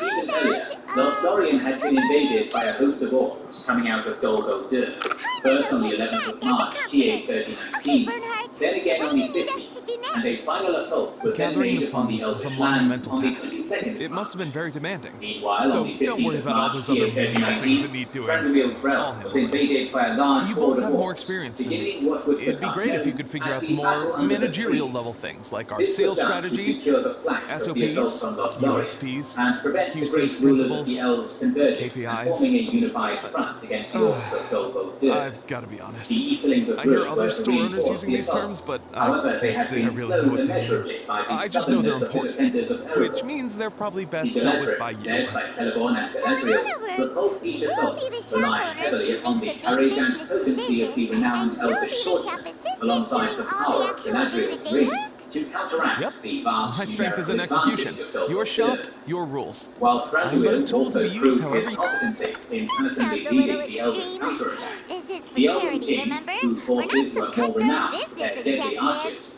emerged All right, victorious what? after a battle which caused a great ruin of fire throughout the woods. This victory caused Thranduil to declare a new year of the elves shortly after their victory. At this point, Frodo and Sam, alongside their guide Gollum, had made their way to the passes of Cirith, where the treachery of Gollum was revealed. Turning the hobbits against one another, before leading Frodo into the clutches of Shelob, a great spider of immense proportions, and one of the last true descendants of the original Dark Lord Morgoth's ally, Ungoliant. Shelob pricked Frodo with her stinger, causing him to become immobilized and easy prey for the great spider. Sam, however, wielding Sting and the light of Erendil, fought off the foul beast, saving Frodo's life once more. However, believing his dear friend to be dead, he took the ring, and despite his despair, intended to finish their quest regardless. At this point, a group of orcs and Uruks from the garrison of Cirith came upon Frodo's body and remarked that he was still alive, before bringing him to the tower for questioning. Sam then took it upon himself to save the ring-bearer's life once more, and taking advantage of the fact that the garrison had engaged in a mild civil war between the orcs and Uruks for the ownership of Frodo's mithril shirt, was able to reach Frodo before he could come to harm. Here he returned the ring, counting himself among only the company of Bilbo, having handed over the One Ring, while also being the only individual to have ever done so willingly. From here, the two hobbits, disguising themselves as best they could, began the perilous journey across the plains of Gorgoroth, which was inhabited by thousands of orcs, in order to complete their quest and cast the ring to the fires of Mount Doom. Meanwhile, following the successful defense of Minas Tirith, Aragorn gathered to him all of the wise men of Gondor, as well as his companions and the most prominent men of Rohan, in order to discuss their final moves in the dying embers of the War of the Ring. This came to be known as the Last Debate, and was conducted outside of the walls of the city, as Aragorn refused to enter until the war had been won, and he could be properly proclaimed king. Many men who were well acquainted with tactics and warfare, such as Imrahil and Eomer, put forward their opinions as to the best course of action. Yet it was the counsel of Gandalf which swayed Aragorn, with the wizard remarking, "We have not the ring. Without it we cannot by force defeat his force. But we must at all costs keep his eye from his true peril. We cannot achieve victory by arms, but by arms we can give the ring-bearer his only chance, frail though it be. We must push Sauron to his last throw. We must call out his hidden strength, so that he shall empty his land. We must march out to meet him at once. We must make ourselves the bait, though he should. We must walk open-eyed into that trap with courage, with small hope for ourselves." Knowing that Frodo and Sam were now within the depths of Mordor, One was they were wise left to with no follow other one's choice but to intuition march and out ask and Lady meet the Dark Magistus Lord. to join the By princess on a sacrificing tour their of lives, this folk they could find the festival. ring-bearer enough time to complete his quest and save Middle-earth for good and all. Each and every one of those Extraordinary gathered at events this may last yet debate unfold, knew that it even was on likely this death awaited them. unexceptional Yet it was autumn the only day. course of action now Splendid, left to them. most The splendid. garrison of a Mein size greater than Fräulein had is originally battling guarded the hard city to suppress was the left, euphoria and the in her captain of the voice. West took with him Seeing you 7,000 here has soldiers put of her in the Gondor and most Rohan, wonderful alongside mood. his great company. The possibility of Spare victory us your was not lost on gratuitous the men of the West, embellishments. however, with Imrahil laughing aloud Maybe you before should leave stating, me to do "Surely the this is the explaining. greatest jest in all Not the long history of ago, Her Gondor, Highness that had a we should very ride nice with dream 7,000, and took it as a scarce as sign that many as the something good vanguard was of about its to army in the happen. days of its power, Naturally, to sail Her the Highness's mountains first and the thought was to impenetrable come gate to of the me for Black some Land. So astrological might a guidance child on the threaten a matter. mail-clad knight She with a also bow of noticed string that and the Vine green willow. Laserfest was in full flow and The asked if oath I of was the men of interested the in West checking it out left with her. Minas Tirith on I, March of 18th, course, agreed. and bypassed I can take Minas Morgul, advantage of the heading straight festival for the period Black Gate. discounts to purchase some bulk Sauron, supplies for my falsely believing present that color Aragorn now writing possessed spree. the ring, I must admit, without Her Highness's reminder, the Vine Lacer Fest may well have completely passed me by. Lady Magistus, might Her Highness remind you that the dream of which you speak occurred no less than 9 days ago? And that only after awaiting Lady Magistus's return letter. In vain for all this time did one have no recourse but to rap most furiously upon the door to thy abode. It's been 9 days already. 9 days! Where did the time go? In light of the great importance this manuscript has to you, Lady Magistus, one shall not hold thy inattentiveness to the passage of time against thee. But I would implore you, Lady Magistus, to be attentive at least to the nigh overflowing milk. Wow, Mona, you are so immersed in your research that you forgot all about the time, stopped checking your mail, and almost missed out on a huge festival. Anyway, time is of the essence. I have a lot of boat buying to do. Speaking of which, it's quite a surprise to see you running your own shop. And a snack shop at that, the most important kind. Oh, actually, we're just helping someone else out.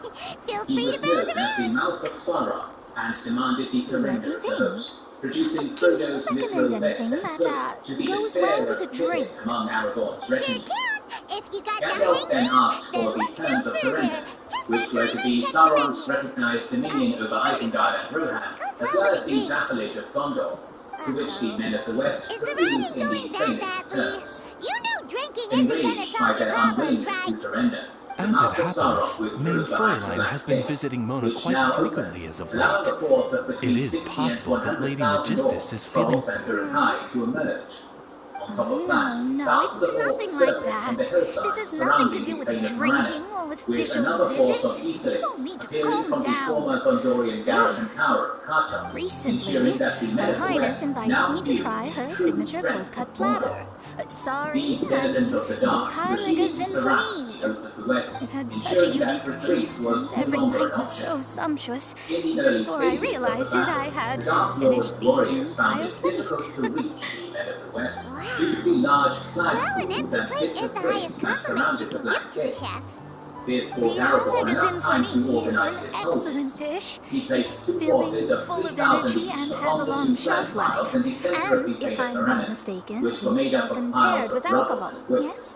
The It is, contingent in on the almost right every hill was respect, commanded by a Imrahil far and superior Eomer, dish to Trans the Line, so-called while consisting of the Knights of satisfying Dolinar salad. and elements of The the sole Tower Guard, exception being among the the regulars steep of both price. Rohan and Gondor. Fortunately, While the however, hill to the the left Vine Lacer was led Fest by is upon Aragorn, us. A alongside festival Gandalf. during The which not remaining members only of the are Fellowship, wines sold at Elladen and discounted Elrohir, loose sons of opportunities, a Elrond, and the Grey godsend. Company, I with cannot let it Arwen's slip banner by. flying on its front line. Rejoice, Lady The Magistus. Dark Lord, That with dish his was but eye a fixed firmly spontaneous upon the creation, battle, urged hastily his made in a subjects moment of forward. need while on a His royal forces excursion. crashed into the You host of shall the have West many like a tide opportunities to breaking enjoy upon the far cliffside. finer culinary The men of delights the West than helped, this. utilizing Main their Fräulein superior means discipline to say and that this martial dish prowess, represents as well a as the mere height fraction advantage of her afforded by full the sand capabilities. to hold back the But of orcs, trolls, course, and evil far men. be it for me to While suggest this that the true valiant breadth defense of Her caused Highness's far greater culinary casualties brilliance on can the be part of the Dark displayed in a Lord, single it was dish. not sustainable, However, as the men of the West I were cannot hard pushed expect to the keep up this sovereign immense to effort. serve her The remaining nurse subject. group then emerged, What I threatening to mean is, I dismantle can't the keep letting you disciplined cook lines for of me the when coast you're of a the guest West. in my home. Great eagles At entered very the battle, least, I should have led by something their more than winged lord, salad Gwydir. in store for when The people eagles come and around. Nazgûl fought for Any aerial luck, I'll be superiority, able to find with something Pippin to echoing the taste sentiment here. of Bilbo during the Battle of the Five Armies by Mona, repeating aloud, is that "The really eagles are what this coming." is all about? As the initial Main attack of the Fräulein, forces of might I Sauron failed, suggest armoured alternative trolls phrasing that would be wielding more crude maces and faithful to your cudgels were style? sent forth. Perhaps, Their attack long managed had to I effectively foreseen break down this, the lines or of the men of the thou West, needst not allowing fret orcs over to thy swarm affinity through, for making salad. Aragorn's position borderline untenable on both flag piles. Most indeed, The orcs Lady further took Magistus. example of the You Easterlings have a and long engaged in since earned flanking the maneuvers, recognition of your attempting to make the most princessing. of their encirclement. Devote yourself to It was only by deciphering the the valor and secrets of the steadfastness starry of sky. Aragorn's soldiers You need that not the defense of spend the flag precious piles hours could be in search of maintained, additional ways despite to delight overwhelming me. pressure from all Don't sides. worry, I won't Meanwhile, always be as busy Sam as and this. Frodo, having It'll be disguised quite themselves nice as to work orcs, on some had at other this point skills when I reached have the Mount time. Doom, and looked poised to bring the battle to a premature end. Coming to the slope of the Crack of Doom, Frodo's strength gave out, however, and he fell, only for Sam to carry him on his back across the last few steps. At this point, Gollum attacks the two hobbits, with Sam managing to fight him off as Frodo stumbles towards the depths of Mount Doom. Sam, having delayed Gollum long enough, made his way to the Crack of Doom, where, to his horror, Frodo had renounced the quest and claimed the ring as his own, placing it upon his finger. Sauron, now realizing that the ring was within the depths of Mount Doom, pulled his gaze from the plains of Morannon towards the Crack of Doom, calling the Nazgûl to him. I'm almost No, tempted to The increase my hard-pressed budget men of the now. West they retreat, Lady as without the will of the your Dark Lord princess driving them awaits your onwards, culinary his forces began masterpiece to with great falter, anticipation. allowing the warriors on either side Please pile keep breathing Paimon's space with suggestion which in they could mind perform and their allocate lives. your time A wisely. shocked and despairing Sam You was just caught wait. unaware when Gollum attacked him from behind, I'm sure knocking you'll him be unconscious with a pleasantly rock surprised. before attacking Frodo. The struggle was brief, as Frodo had been weakened by possessing and resisting the will of the ring for as long as he had, ending with Gollum biting off his finger and taking the one ring from him. Gollum celebrated, reclaiming his precious by dancing maniacally. However, he slipped upon the blood pulsing from Frodo's finger, causing him to fall into the Crack of Doom unwittingly, destroying the one ring. This caused the destruction of Barad-dûr, the Black Gate, and the Towers of the Teeth, while Mount Doom erupted violently, with the two hobbits barely escaping to the mountainside, where they were now surrounded by lava and ash, seemingly doomed, before being rescued by Gandalf, Whitehair, and his Great Eagles. With the destruction of the ring, Sauron's being and his power were forever lost, and the threat of his dominion ended forever. On the plains of Morannon, the orcs panicked and began to flee, being cut down in droves by the resurgent men of the West, while some of the Easterlings and Haradrim, bearing an undying hatred towards their western counterparts, fought to the last man, being utterly destroyed on that day. Others surrendered and were pardoned by King. Orc strongholds remained within the plains of Orgoroth, however, necessitating Aragorn to lead his forces, which were still capable of fighting, immediately into the depths of Mordor to ensure the purging of the area was complete. Aragorn then freed the slaves of Nirn, granting them this extremely fertile area in the far south of the realm of Mordor to be ruled as they wished, following their years of enslavement under the cruel reign of Sauron. News of the demise of the Dark Lord spread quickly, with the Easterlings besieging the Lonely Mountain soon hearing of their overlord's destruction, which sapped them of any degree of morale.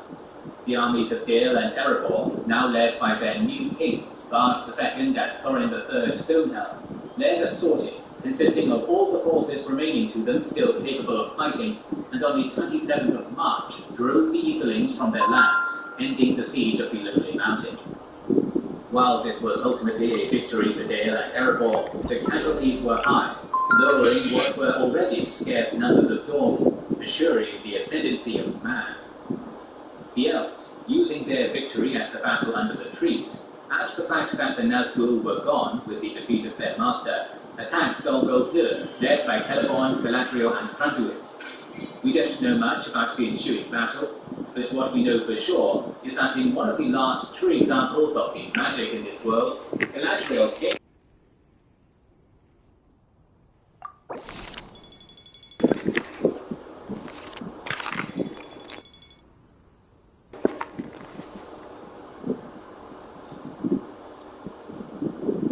to the gates and cast down the walls, foul pits and crevices. Dol Guldur was finally destroyed, and the forest was cleansed. In the aftermath of the Battle of the Black Gate and the destruction of the One Ring, Aragorn was returning to Gondor to be duly crowned as King Elisar, having been given the name by Galadriel on May 1st, TA 3109. The ceremony was vast in nature, with people from all over Middle-earth having to witness the events. Faramir met with the soon-to-be king outside the walls of the city before announcing the return of the king to his people. Here is Aragorn, son of Arathorn, chieftain of the Dunedain of Arnor, captain of the host of the west, bearer of the star of the north, wielder of the sword reforged, victorious in battle, whose hand bring healing, the Elfstone, Elisar of the line of Valendy, Isildur's son, Elendor's son of Numenor. Shall he be king and enter into the city and dwell there? And all those gathered cried approval aloud in one voice, allowing Aragorn to once more enter the city he had saved not long before, this time not only as a healer, but also as king. Frodo was given the honour of carrying the crown, and Gandalf then placed the wings of pearl and silver, which formed the likeness of a seabird, upon Aragorn's head. Faramir, who was now the steward of Gondor, cried aloud, "Behold the king!" a cry which was taken up once more by the populace of the city in one voice. With this, King Elisar entered the city to the ringing of silver trumpets as the royal banner was unfurled from the highest tower in the city. Several months later, a company of elves, led by Elrond, came to the city. He handed over to Aragorn the symbol of royalty in Arnor, the scepter of Anúminas, confirming his status as King of Arnor. Shortly afterward, Aragorn and Arwen were married, with the new Queen of Gondor and Arnor renouncing her immortality for the love she bore the greatest of the line of Isildur. Aragorn became the 26th King of Arnor and the 35th King of Gondor, and the first High King of the reunited kingdom. He would found the House of Tolconta and rule until the year 120 of the Fourth Age. Soon after this, a great host, led by Aragorn, went north, and while the king and the rest of the fellowship stopped in Rivendell, Gandalf and the hobbits continued onwards to the Shire. Dark events transpired in the region in the dying days of the War of the Ring, while the fellowship was in the south. Using the money earned from selling pipeweed to the wizard Saruman, a relative of Bilbo and Frodo, Lotho Sackville Baggins, initiated a massive land grab, allowing him to take the place of Chief of the Shire. The former White Wizard sent the Lemmings and Goblin men, who the locals started calling ruffians, to assist in this process, providing the necessary support to maintain rule over the hobbits, who were left without protection when the Dunedain went south to support Aragorn. Following the defeat of Sauron, Saruman used the power of his voice, which was one of the last elements of magic he could yet control, to convince Treebeard to allow him to leave the Tower of Isengard. Then, Saruman, under the guise of Sharky, came to the Shire, accompanied by Grima Wormtongue, quickly deposing and imprisoning the former chief, and taking direct control over his new dominion. He had begun to turn the once content and peaceful region into an industrialized area, similar to what he had achieved in Isengard. However, Frodo, Sam, Merry, and Pippin arrived just in time to thwart his plans to despoil the region in what became known as the Scouring of the Shire. Buisit, ang gago nga. Frodo and company stayed the night in the prancing pony in Bree, and Pagkat that the situation had changed. Strange and harsh men from the south had begun to settle around Bree, much to the discontent of men and hobbits who had previously lived in the area. This culminated in a fight on the streets of Bree, where Saruman's forces, led by Bill Ferny, were driven out by the men of Bree, led by Matt Heathertones. Gandalf then took the hobbits to the edge of the Shire, before leaving to meet with Tom Bombadil, assuring his companions that their training and experiences during the War of the Ring would mean they would meet the challenge with which they were about to be posed. The four hobbits, upon arriving in the Shire, were shocked to see what had become of the home they had fought for so long to protect during the prior events of the War of the Ring.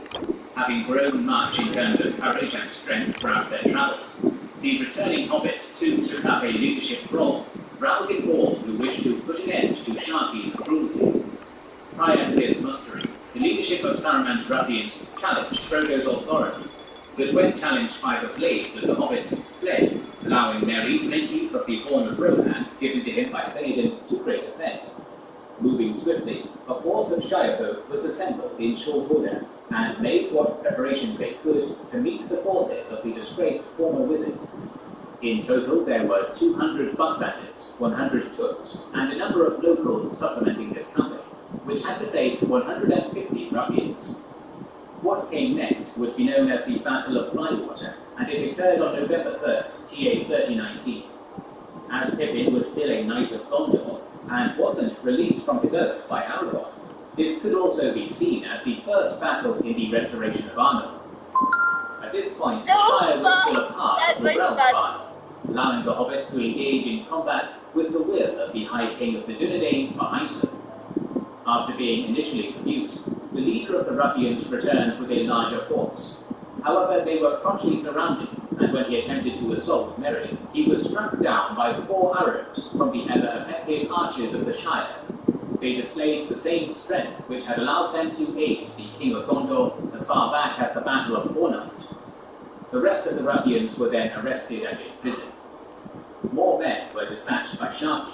However, the Hobbit forward scouts gave the members of the Fellowship sufficient time to prepare a defense of Bywater. Merry and Pippin took charge, utilizing everything they had learned during their service in the employ of the King of Rohan and Stuart Gondor. Makeshift roadblocks were prepared using carts and wagons, and when the ruffians arrived, they entered the center of the Gota area only to find they had been entrapped.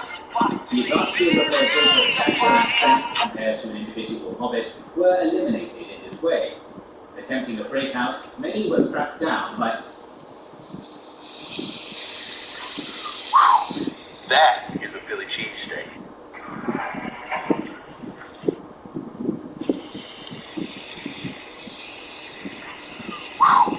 That is a Philly cheesesteak.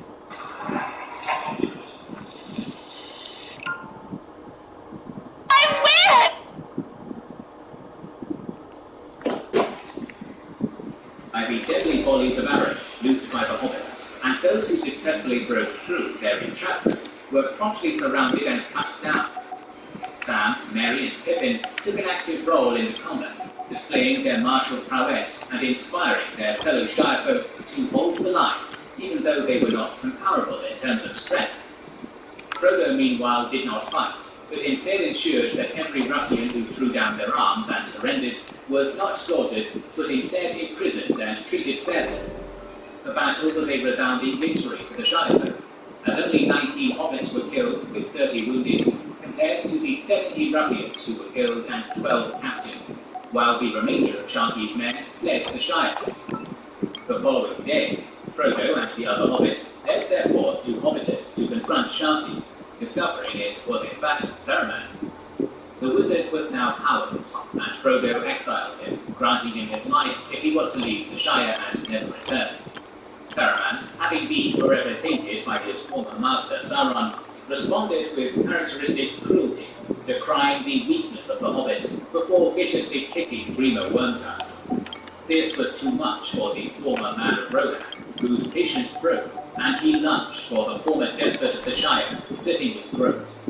Before Frodo could stop them, the archers of the Shire reacted, piercing Grima with multiple arrows and ending his life immediately. This was the last military engagement of the War of the Ring. The War of the Ring had far-ranging ramifications for every nation in Middle-earth, none more so than that of Gondor. Aragorn went on to rebuild the Kingdom of Arnor after so many years of decay, fostering close relations with the other realms of men, dwarves, and elves, among them Dale and Aragorn, who continues to prosper in the Fourth Age. He also successfully campaigned alongside his chief commanders, Imrahil and Eomer, against the Easterlings and Haradrim, forever ending the threat posed by them. The three men led campaigns beyond the Sea of Ruin, enforcing peace with the Easterlings who dwelt there. Campaigns to the south were also conducted, with the dual might of Gondor and Rohan forcing the men of Harad to give up their possessions in southern Gondor. Likewise, an assault was made on the city of Umbar, which Aragorn had last entered while serving under Denethor's father under the guise of Thorondir. Forces of Umbar were utterly routed, and the port city, which had been founded by the Númenóreans so many centuries prior, was returned to its holdings, with the remaining black Númenóreans who resided there seemingly killed also, bringing an end to their destructive legacy since the fall of Númenor. The orcs had also been reduced to insignificant mountain bands following the destruction of the Dark Lord, and the United Kingdom, not that one, reached its greatest territorial extent since Elendil first arrived in the west, ensuring there were no longer any true threats to the High Kingship. Aragorn maintained Minas Tirith as his capital, leading to a quick repopulation of the region, reconstructed Annúminas to serve as his northern capital, and rebuilt Fornos Lorraine from the ruins of the desolation of the Witch King constructing a great city in which many men came to reside. The kingdom of Arnor once more prospered, as the corruption wrought by the Great War in the north was finally cleansed from the region, and it would once more regain the strength it had once possessed at its height. Minas Morgul was razed to the ground, as its corruption would take many years to be fully cleansed from the former joint fortresses of Gondor, with a new holding being built in the Aman Anen for Faramir and Eowyn to dwell within. Osgiliath was once more rebuilt, also regaining the splendor which had initially made it the first capital of the kingdom, becoming more and more populous as the reign of Elisar continued. Aragorn named Faramir Prince of Ithilien, marrying Eowyn, and the Shire was given independent status from the newly re-established realm of Arnor under the scepter of Annúminas. The king even added the Westmarch to its territory, decreeing that no man was ever to enter into the Shire again, himself included. Even after Aragorn's death, following 120 years of wise rule, and the accession of his son, Eldario, the descendants of this line would continue to rule wisely and well, maintaining the golden age started by their patriarch, following on from the flames of war. Meanwhile, Arwen was died just a year after her husband of a broken heart, and was buried at Carin Amroth in Lorien. In Rohan, Eomer assumed the throne, marrying his dear friend Imrahil's daughter, Lothiriel, whom he had fallen in love with during his stay in Gondor. He would prove a gallant ally to the Gondorians in the campaigns that followed, ensuring the Oath of York becoming more and more populous as the reign of Elisar continued. Aragorn named Faramir Prince of Ithilien, marrying Eowyn, and the Shire was given independent status from the newly re-established realm of Arnor under the scepter of Annúminas. The king even added the Westmarch to its territory, decreeing that no man was ever to enter into the Shire again, himself included. Even after Aragorn's death, following 120 years of wise rule, and the accession of his son, Eldario, the descendants of this line would continue to rule wisely and well, maintaining the golden age started by their patriarch, following on from the flames of war. Meanwhile, Arwen was died just a year after her husband of a broken heart, and was buried at Carin Amroth in Lorien. In Rohan, Eomer assumed the throne, marrying his dear friend Imrahil's daughter, Lothiriel, whom he had fallen in love with during his stay in Gondor. He would prove a gallant ally to the Gondorians in the campaigns that followed, ensuring the Oath of York would continue in perpetuity. Isengard was granted to the Ents, who filled in Saruman's pits and reforested the area, renaming it the Treegarth of Orthanc. While in the Glittering Caves, which Gimli had been forced to take refuge in during the Battle of Helm's Deep, permission was given by Eomer for him to set up a dwarven colony there, which prospered for many years due to the mineral wealth of the caves. The Balrog, being now defeated, also allowed the long-bearded dwarves under Durin VII to retake Khazad-dûm after so many years exiled from their halls. Legolas would go on to found a colony in Ithilien, while his father Thranduil, alongside Celeborn and Galadriel, purged Dol Guldur of corruption and created a land for the Beornings to reside. However, the destruction of the One Ring ensured the decline of the Elves, as the Three Rings began to fade in power, causing the kingdoms which had been preserved by them to fade also. This caused a mass exodus of elves across the sea to Valinor, with all three of the ring-bearers departed. Lorien was eventually abandoned, with the elves of Lothlorien who did not depart moving to the southern part of Mirkwood, founding the realm of East Lorien. The majority of the elves of Rivendell also departed, leaving only Elrond's sons, Celeborn, and a small population of elves to inhabit the region. Eventually, Celeborn, whose heart yearned for Galadriel, took passage to the Undying Lands with his company, and it is said that with him went the last living memory of the elder days in Middle-earth. Frodo never truly recovered from his wounds, and upon finishing his version of The Lord of the Rings in the Red Book of Westmarch in the year of the Third Age 3021, joined Bilbo and Gandalf, who by now had achieved all that was required of him in Middle-earth, as well as Elrond and Galadriel aboard an elven ship. Frodo and Bilbo were allowed passage to the Undying Lands, as they were ring-bearers, in the hopes of healing the damage to their spirits that bearing the ring had caused. Sam married Rosie Cotton, having 13 children with her, and was elected Mayor of the Shire on 7 consecutive 7-year terms, before in the year 61 of the Fourth Age, leaving to take a ship to the Undying Lands as a former ring-bearer to join Frodo in Valinor.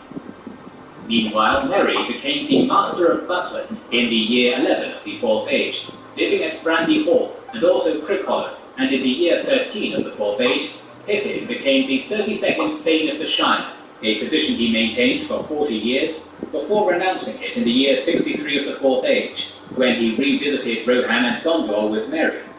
Merry was 102 years old at this stage, and died in Gondor not long after arriving, being laid to rest in Gondor. Pippin died not long after, and was laid to rest with Merry in Gondor. After the great King Elisar died in the year 120 of the Fourth Age, Merry and Pippin were entombed next to him. After Aragorn's death, Legolas and Gimli left their respective colonies in the hands of their people. The pair, that had grown incomprehensibly close despite initial frictions between them, then went west, where Legolas built one last ship at the Havens to take them across the sea towards Valinor. In doing so, Gimli became the first and only ever dwarf to make his way to the Undying Lands. Neither of them was ever seen again in Middle-earth, and lived in Valinor with their old friends to the very dying days of the world. Thanks again to our sponsor, Established Titles. Buy a small plot of land in Scotland and become a lady or a lord.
Honorary Knight, Paimon! Good news! We have some new helpers.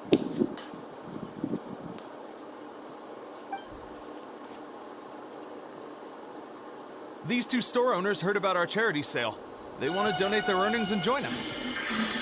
What? A donation? Are you sure? Absolutely.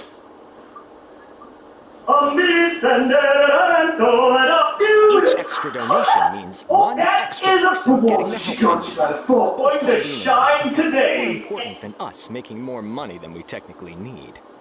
This year's Vine Laser Fest is busier than previous years, so we met our Lilo will be coming to the Genshin Impact server in the later half of the Genshin Impact 3.1 patch. Now, this was previously reviewed during the Genshin Impact 3.1 livestream. However, most importantly is that during the 3.1 livestream preview, we were also given what Lilo do, about what her elementals do and burst can do, and overall what we can expect from this character. So, with the information that are given to us, let's talk about Lilo's potential, especially what is some potential problem that Lilo might have when she does eventually get released to the Genshin Impact live server. And so this is Lilo's Genshin Impact pre-release analysis. As always, these videos are a little bit more focused on the potential problem of the character to kind of de-incentivize overhyping on the characters and immediately going for them on day one without proper testing. As always, if possible, you should always try to wait a week for Crafter to fully figure out the character potential before making your full decision. Nevertheless, aside from making a updated random video after a week, we're going to be doing the first impression video of Lilo on the first day, so if you can eager to wait, then you can check that out as well. And as always, if you're not subscribed already, this is a good time to do so for those videos, and let's get started into something I actually really like about Lilo. First and foremost, there's something very important that I want to cover, which is how Lilo could just potentially define future characters in Genshin Impact. And I'm talking about the fact that in the 3.1 livestream, MiHoYo showed us that Lilo has the ability to modify reaction, which is never heard of before. If your team only contained exactly either Danjo or Hydro characters, instead of triggering a blue reaction when you mix Danjo and Hydro together, you are actually able to get a empowered version of that or a modified version of that. You're able to create what we call core instead, which are basically empowered version of the Danjo seed that'll do more damage, potentially just come out a lot faster and might have a bigger radius. Modifying reaction is something that we have never seen in Genshin Impact before, and could create a very interesting path for future characters, as this means that instead of characters' synergies between elements being limited to the reaction that they can create, they could do more beyond that. For example, currently Cryo and Electro do superconduct, which might not be the most useful thing for a lot of characters out there. If your character is most of the time Electro damage focused, then the Cryo plus Electro reaction superconduct does not really benefit that character that much, and the same goes for the Cryo counterpart. However, what if they make a brand new character that can actually change that reaction to benefit something else instead? So instead of Cryo plus Electros reducing the enemy physical resistance by say 40%, Cryo plus Electro is actually going to get modified to reduce Electro resistance by 40% or Cryo resistance by 40%, depending on which one you apply last. In that case, that reaction will be much more useful to certain characters like Cynos, who mostly do Electro damage and therefore could have better synergies with Cryo characters in general, and that is something that MiHoYo can do in the future. And so I'm really glad that MiHoYo is opening this path of modifying reaction, because most importantly, we could potentially see some game-changer reaction from the current existing reaction that might not be so good. And I'm talking about things like Danger plus Pyro is currently unusable, as Burning is just not very good. But what if we can modify Burning to do actually really good stuff? Then we can see synergies between Pyro and Danger characters, and likewise with the Geo reaction crystallize as well. However, her potential actually does not stop there. You see, there is another very cool thing that MiHoYo is doing, which is that her elemental skill actually has multiple forms depending on how you use it and depending on how you press the button. You can either make her elemental skill fully deployable, or you can instead use it to empower your on-field potential, and you can choose one or the other, which is something that's really cool. This effectively means that Lilo can be played either off-field or on-field, and definitely open up a lot of different paths for her, as you're just not limited to one or the other. Now, one might argue that Genshin Impact already have characters like that, such as Kokomi or Raiden, where their elemental skill is a full deployable and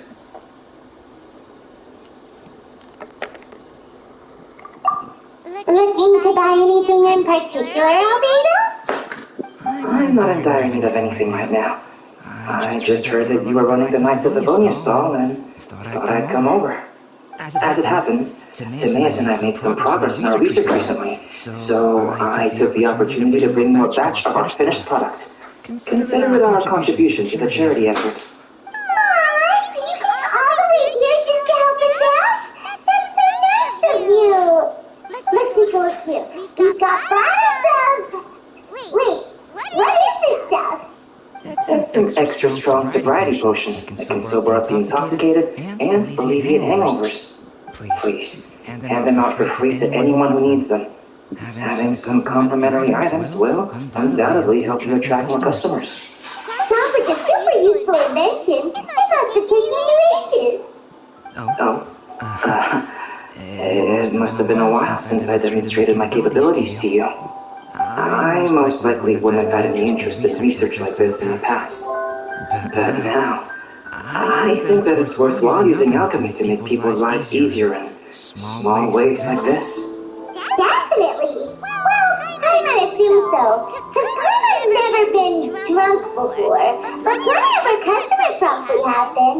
It would definitely ruin the mood if someone fell into the lake or tripped over a rock after having one too many glasses of festive cheer.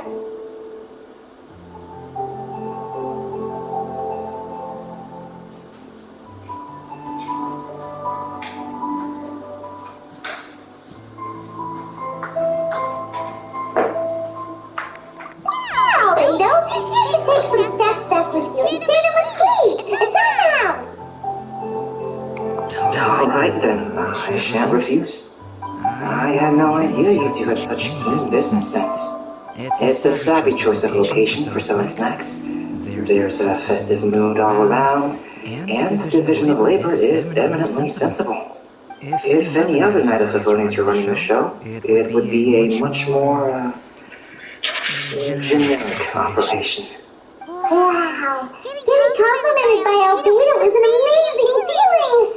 This must be how it feels to drink an extra strong sobriety potion when you wake up with a groggy head. Anyway, it sounds like you know quite a lot about running a charity sale yourself, Albedo. Well, I provided a dozen or so landscape paintings for a previous charity event, also run by the Knights of Avonius. They must have been worth a fortune. Well, the people buying them certainly thought so. Some felt that my painting style was a rare one worth investing in, and offered a large sum of money for each work. This, plus the sizable profits made from auctioning some of my still life paintings, seemed to give Alice an idea. She used her personal connections to apply for some sort of certification for my artwork. I believe they call it copyright? Later, many artists began to imitate my landscape paintings, and they became a common sight throughout Monsdtadt. According to the rules of the copyright that Alice applied for, the artists need to pay me a portion of their revenue for each landscape painting of this style that they sell. Wealth was never one of my goals. I don't care where the money goes, so I entrusted it to the Knights of Favonius and let them manage it. I suppose it would be fitting to use it to pay for the destruction that Alice has created. But from what I hear, they use it all on charitable initiatives, which is also a noble cause. You never seem too amazed, Albedo. Though it was hardly my original intention, I have come to embrace my unexpected philanthropic achievements.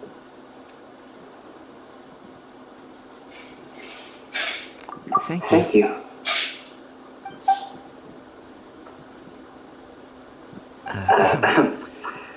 Well then, I will be returning to the workshop. I wish you and the shop all the best. Thanks for your contribution, and good luck with your research.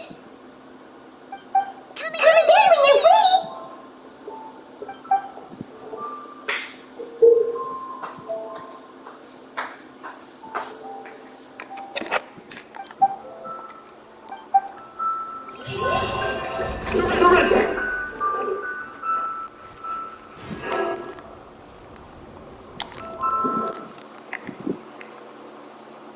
Another elemental burst is, well, on-field potential, or as we commonly refer to as, they press one button to put something on the ground, and they push the other button to click for more damage.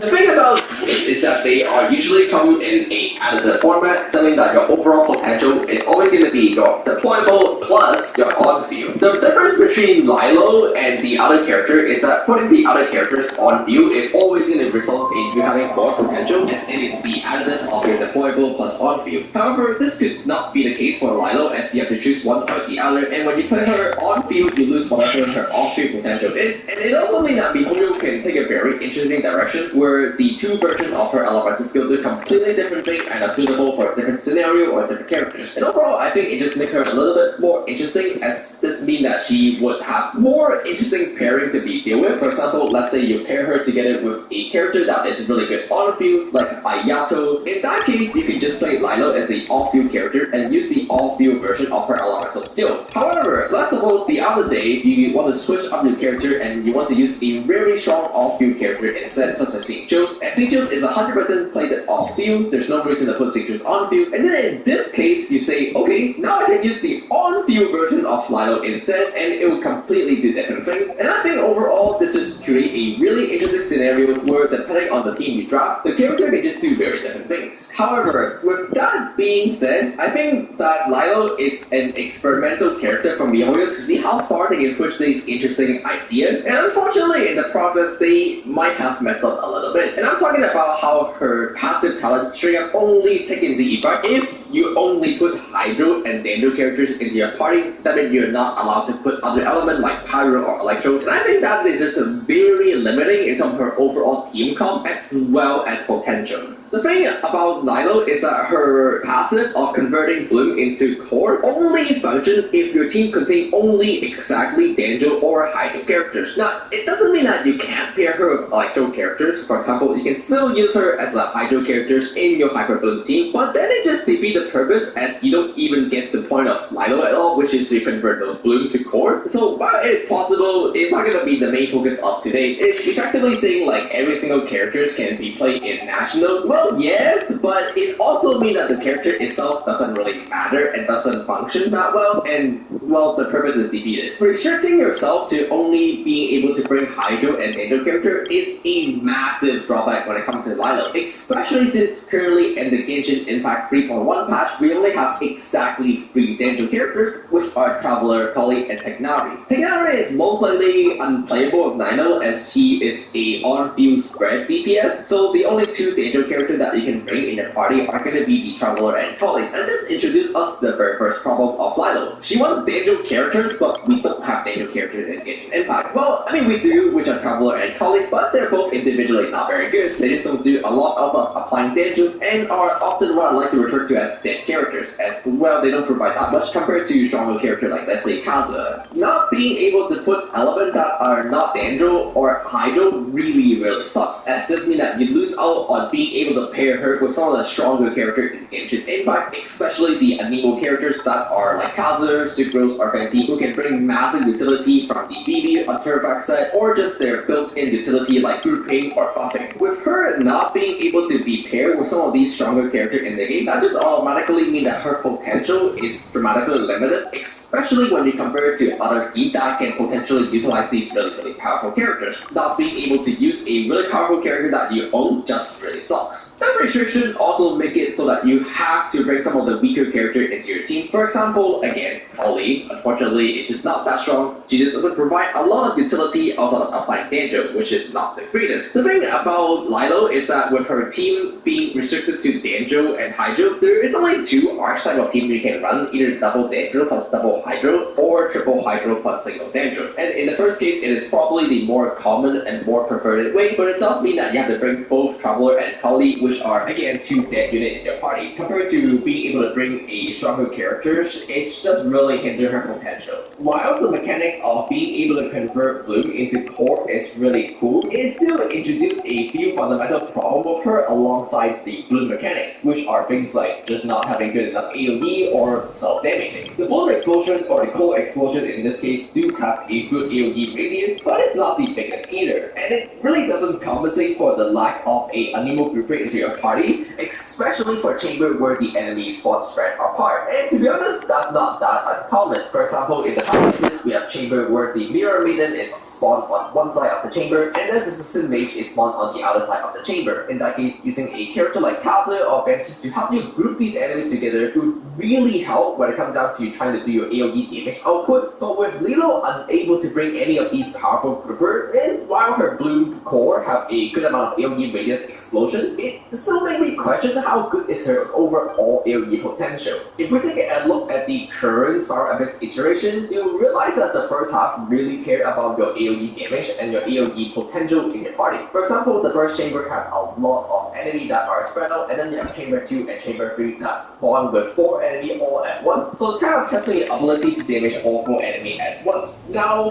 chamber 2 and chamber 3 have all 4 enemies spawn on top of each other by default, and therefore you don't need a grouper, and well, now I understand why MiHoYo did it. The second problem with Bloom is that it is self-damaging. Every single time you trigger a Bloom reaction, you yourself will be damaged for 5% of its original damage, which means that usually you have to bring some kind of defensive option like a healer or a shooter. The problem here is that as we currently do not have any Danjo healer or shooter option in Genshin Impact, you are going to be forced to probably run a Hydro defensive option, either Kokomi or Bravala as your dedicated healer. This effectively means that your overall team drafting process is even more restrictive as we currently don't have a Danjo healer or shooter. Basically, your team drafting process got hammered down really hard by MiHoYo, and while she might have good personal potential, especially with the mechanics of converting Bloom into core, the team drafting process is so shit that it would be such a huge gap to overcome for Lailu. Triple Hydro could be cool, but with you losing an entire Danjo character, without a doubt the amount of reaction that you're going to be triggering in your team is also going to dramatically decrease. Keep in mind that Lailu's entire gimmicks is to convert Bloom Seed into core, and so it is very essential that you try to trigger as much Bloom as possible. With you losing an entire Danjo characters, your reliance on reaction also dramatically decreased, and so this team would basically just be relying on the raw damage of the Hydro characters, namely Consigios and Delon, and the Hydro application itself doesn't really get utilized that well, as Danjo Traveler just applied Danjo. Probably too slow to make use of 3 characters worth of Hydro. And so at this point, it made me question that are there other characters or other teams that are better suited for this, namely teams that can really appreciate the Hydro application and just overall more suited to be paired with them. For example, a character like Tao. I mean, Lilo, it's really cool in the sense that MiHoYo is trying to experiment how they can make character differently in Genshin Impact, which is great, and it does open up interesting path for future potential and can shape how future characters are being developed. The problem here is that passive is just too restrictive, and honestly, I don't really understand why MiHoYo couldn't just make the same characters without that restriction passive. In that case, if you want to play double Danjo, double Hydro, you can. If you want to play double Hydro, 1 Danjo, 1 Anemo to get that grouping ability, you can. If you want to play double Hydros, 1 Danjo, 1 Electro to do Hydro Bloom so you can get really good single target damage, you can. It just doesn't really make sense why MiHoYo has to purposely hinder the characters by putting that passive in, especially with the fact how we don't really have strong Danjo character right now. And so I think with how Genshin Impact does not have Danjo characters right now, her overall team drafting process is just too shit and makes me really question her overall potential, and therefore I think unfortunately I'm gonna have to recommend people to skip Nailu. Not because she's bad, but because I just don't think she's at the right time, and I think she's coming to Genshin Impact too early. I unfortunately have to give her a 2 out of 5 pre-release analysis rating, which means that you should really skip her unless you really like her. It's not because she sucks or anything like that, but I just don't think she fit into the Genshin Impact timeline at the current moment with us not having Danjo characters. Maybe the Danjo Archon that will be coming in Genshin Impact 3.2 will make her significantly better, but as always, I don't recommend pulling for future potential. Without doubts, as we get more and more Danjo options that she desperately needs, level potential can definitely increase. However, it is true that she does have a performance increase with the future release of future Danjo characters. They just pull for her rerun. Pulling for her now and then hoping that future Danjo character will make her better, it's a little bit of too much gambling, which I just can't recommend. So I highly advise people to skip this time around, and if she turned out to get better with future releases, then just pull for the rerun. And so Lailu would be a character where you should really just wait for the rerun, unfortunately. That's gonna summarize it for my early thought on Lailu, given what we know from the Genshin Impact 3.1 preview on her. And that's pretty much it. Hopefully it's not disappointing for Lailu lover, but with that being said, I will be doing a first impression as well as meta follow-up video on Lailu as well. So as always, if you're not subscribed already, don't forget to subscribe for those, and I'll see you guys next time.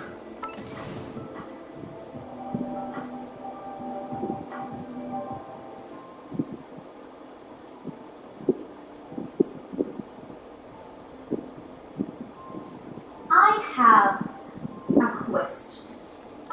I'm going to be completely honest with everyone, because Genshin is bigger than itself. There was one time that I was with a couple of friends, and we were just hanging out, and I showed them a picture of Raiden Shogun in class. And the first thing he told me is, hey, isn't that the lady with the big sword and the big boobs? And I'm like, why do you know this? Like, listen, I know that Raiden Shogun's hot, but she's an anime character with purple hair and short legs and wears a kimono. You see a lot of that in anime, but there's just something about Genshin that's really, really bigger than itself. Not only because it's popular, Genshin in and of itself is very popular, but there's something about Genshin that it expands beyond the borders of simply being. And that's when I realized that Genshin is slowly taking over our world.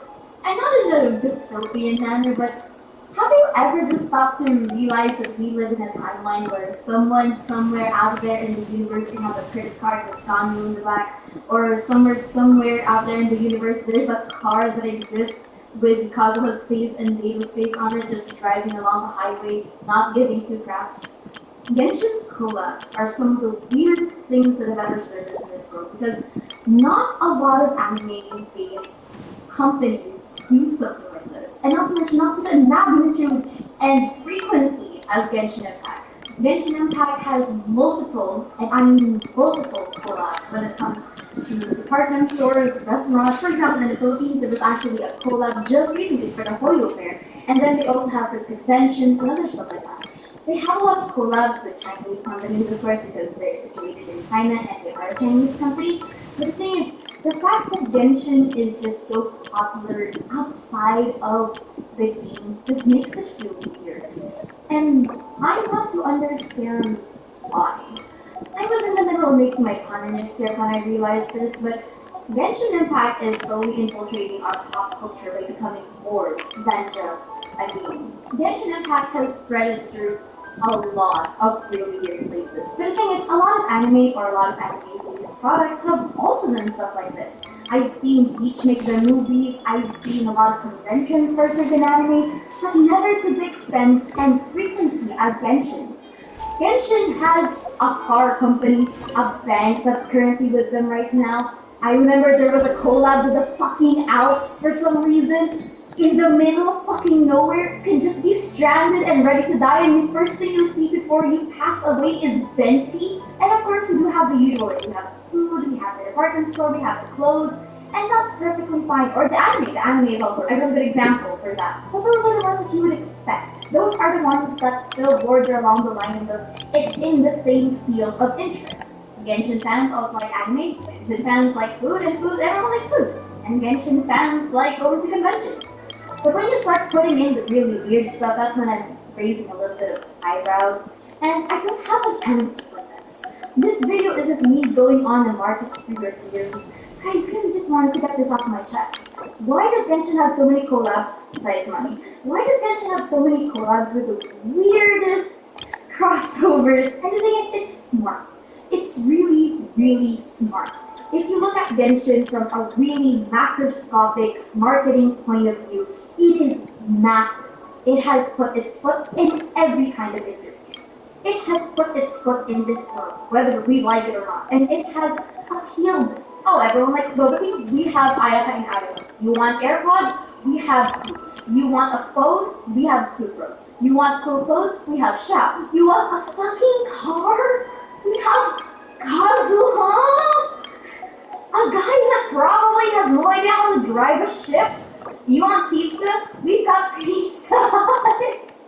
With the characters that don't even have pizza as their favorite food. By the way, the person that really likes pizza is she. Not to mention we have really cool orchestras that were set in the middle of stuff in nowhere. And it is massive. Genshin Impact is massive.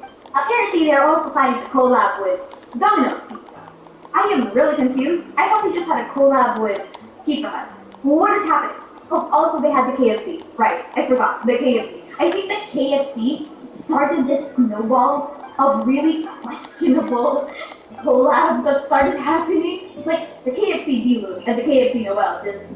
It was a thing, right? It was a thing. And then it just kept going. It just... What is happening? Listen, I would have love to open this video with an actual explanation. Maybe one day I'll make a research paper out of this on what the hell is happening and try to rationalize this.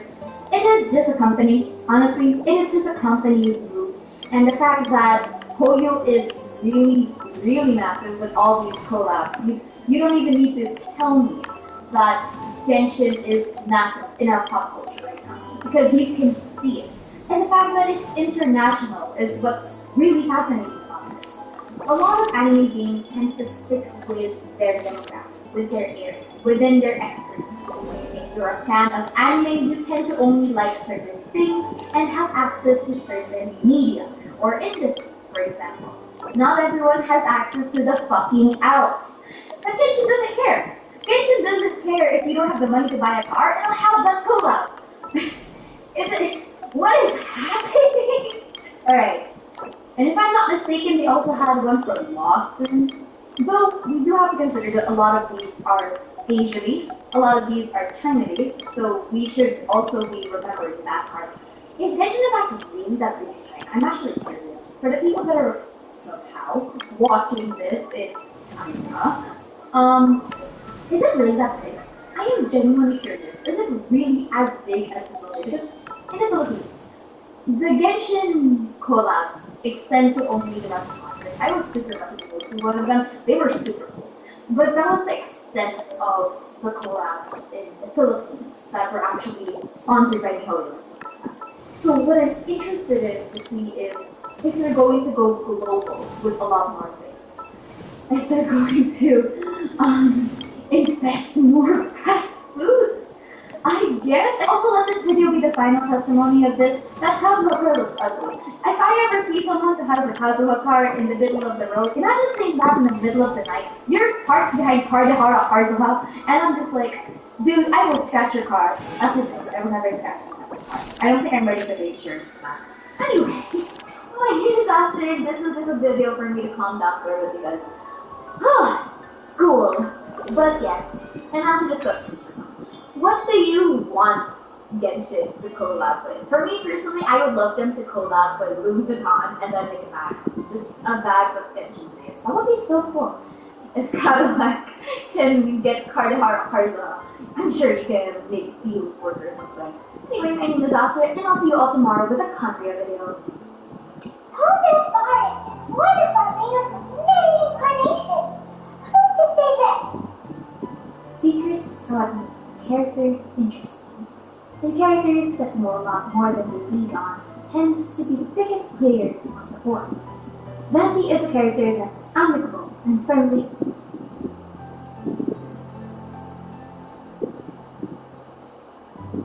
Hi Mudlets, I've gotten a lot of requests to take a look at the GameSpot interview with Genshin. I've seen a snippet or two while browsing through Reddit. But I wanted to take a look at the whole thing and give my opinions on it, because as far as Genshin is concerned, it's kind of rare we get an insight into how they think and how they're going to progress through things. So let's just go ahead and jump into it. So the first question here, versions 3 and 3.1 are expected to be 1 week shorter than usual. In the future, will you be continuing to be shorter? I'm pretty sure they already said they would, or should players expect update release to return to their former pace? And here they essentially say yes, it'll stay 5 weeks per update, but it won't make the content worse than it was before. Yes, and then here, this is the question I actually saw, which is probably the most important one, honestly. Currently, the Spiral Abyss is the only true in-game content for players of high interest. Are there any plans to release new, permanent in-game content in the same vein as the Spiral Abyss? And this basically boils down to no. Their main reasoning is it might end up creating excessive anxiety for our players. Not everyone is interested in must-read. And I saw, I think, in one of the Reddit comments that there's a pretty low percentage of players that even attempt to do Spiral Abyss, and that essentially says the majority of players are quite casual. As far as I remember, it was like 40% of players don't even bother trying Spiral Abyss. I mean, a lot of those could just be early game players, you know. Genshin is still getting a lot of new players, and some of them might only play a week or 2 weeks or something and, you know, never get to the part of grinding Spiral Abyss. So I don't know how useful that statistic is, and the actual value of these players that aren't doing Spiral Abyss. I would say a lot of the veteran players spend money in the game and they're interested in seeing it develop further. I mean, I'm one of them, but I do kind of see where they're coming from, this anxiety. I mean, even me as more of a non-casual player, I do have some anxiety here and there, like, oh man, Abyss is going to reset soon. But, you know, they can have a permanent thing without a timer on it. What's wrong with that? Unless they feel that players think, oh, well, there is this content that exists, and, you know, my party isn't strong enough to do it, and that sucks. Maybe that's the reasoning, I don't know. But some kind of endless or almost endless floors content without a weekly or monthly or bi-monthly whatever reset, it's just there and you go as high as you can. And you know, you get some small rewards per floor completed or whatever. I think for new players, old players, free-to-plays, whales, whatever, I think that would add a lot of value. You get a new character, you raise them, you want to see, hey, maybe they can beat that floor I was stuck on, and hey, maybe you can do it. The current Spiral of this is kind of like that for, you know, mid to early late game players, but for the long-time veterans, even a lot of the free-to-play veterans can't get through Abyss. It's just not that satisfying. So I think that's something they could consider. They do mention their Genius Invocation trading card game, which will be a permanent thing, I guess, but it seems more like a minigame, a side thing, not something you're taking the characters you've worked on and built and raised into some content where you can really test their strength. Spiral of this isn't really enough after 2 years. So I spend a lot of time on this question because I think it's probably going to be one of the most important ones here. There are some more things I could say, but it is a little futile at the end of the day. In this next question, they're asking about balance. As newer characters come in, replacing the older characters, are the older ones going to get buffed or changed somehow to keep them viable? And before I read their response to this, I want to say that Genshin is one of the best when it comes to this, in my opinion. I played a lot of gacha games in the past, and Genshin is one of the few where most of their older characters still feel viable 2 years later. Yeah, sure, some of the standard banners, like maybe Kaching, Diluc, whatever, they're outclassed by others in the meantime, but not only are they still usable, but even the lower rarity 4 stars are still usable. Some of them, like Bennett, Xingqiu, Fischl, Beidou, there's tons of these old 4 stars that are still preferred in a team over newer 4 stars, or even newer 5 stars. But their response... Technically, Amber and I are on a vacation schedule. There are more merchant caravans than usual traveling the route between Dormanport and Monsdtadt City during the festival. Extra traffic means extra security is required. Because of monsters and bandits and stuff? Yes. The reconnaissance company is tasked with patrolling this route during the festive period, as well as traveling with the caravans to ensure essential goods are delivered without incident. We have to investigate suspicious locations to eliminate any emergent threats. That seems like a lot of work. Sounds like you'll be working non-stop around the clock right up until the end of the Violeta Fest. Of course not. We take shifts. While one team is on duty, another is resting, and a third team is on standby in case of emergencies. These 3 teams rotate periodically. Yula's such an experienced captain. She arranged everything this way so that the reconnaissance company can meet the intense demand during the festival, while still giving everyone a chance to take some time off. Gotta say, great organizing, Yula. Yes, alright, Amber. I did my job like I always do. I really don't see what the fuss is all about. That's not the half of it. When you've got the time, I should tell you the story of when Yula got made captain. Now that's a good one. Anyway, we didn't come here just to chit-chat. I'll let Yula do the honors. Okay. I need 40 portions of nice special northern smoked chicken, and 40 of Favonia's favorite pile 'em up. That's such a huge order! What's vacation? Wait, are the Knights of Favonia's having an official feast? How come nobody told us about it? Nothing quite as glamorous as all that. Captain Yula wants some supplies to reward her team members with. Correct. Scouts use up an enormous amount of energy in a single day. Each meal, they eat enough to feed 4 to 5 normal people. Plus, a long-standing member has recently returned to our ranks after a long absence. I thought it would be fitting to celebrate the occasion. Of all the things I could have bought, I thought it would be best to have the money go to you. That way, I can support a charitable cause while I'm at it. Paimon agrees. You made the right decision, Yula. It's what we business owners call a win-win situation. Also, about this long-standing member you mentioned, is it that guy we met recently? Mika, the frontline land surveyor. He was a vital member of our team before the Grandmaster borrowed him for the expedition. Mika! Yeah, that's the one. I never would have thought that shy little guy was such a strong knight. Mika's not afraid of you guys. That was his way of showing respect to you. Although, admittedly, it is kind of a roundabout way of doing it. He thinks all mighty people have unique personalities, and prefers to understand what makes them tick and the way they think before properly interacting with them. He says it makes it easier to communicate that way. He was the same way toward me and Amber at first. As we gradually got to know each other, he started acting more naturally. Interesting. Sounds like Mika's the one with the unique personality. It'll just take a little time, that's all. You are a high-profile figure within the Knights of Favonius. As his commanding officer, I have a duty to make sure no misunderstandings arise between you. It's alright, Yua. Forget it. You're just looking after him. Wait, Yua, did you just pay for my portion too? I was supposed to pay for mine separately. I'm not an official member of the reconnaissance company. If you want to get official about it, then fine. It's officially my treat. There, now stop worrying. You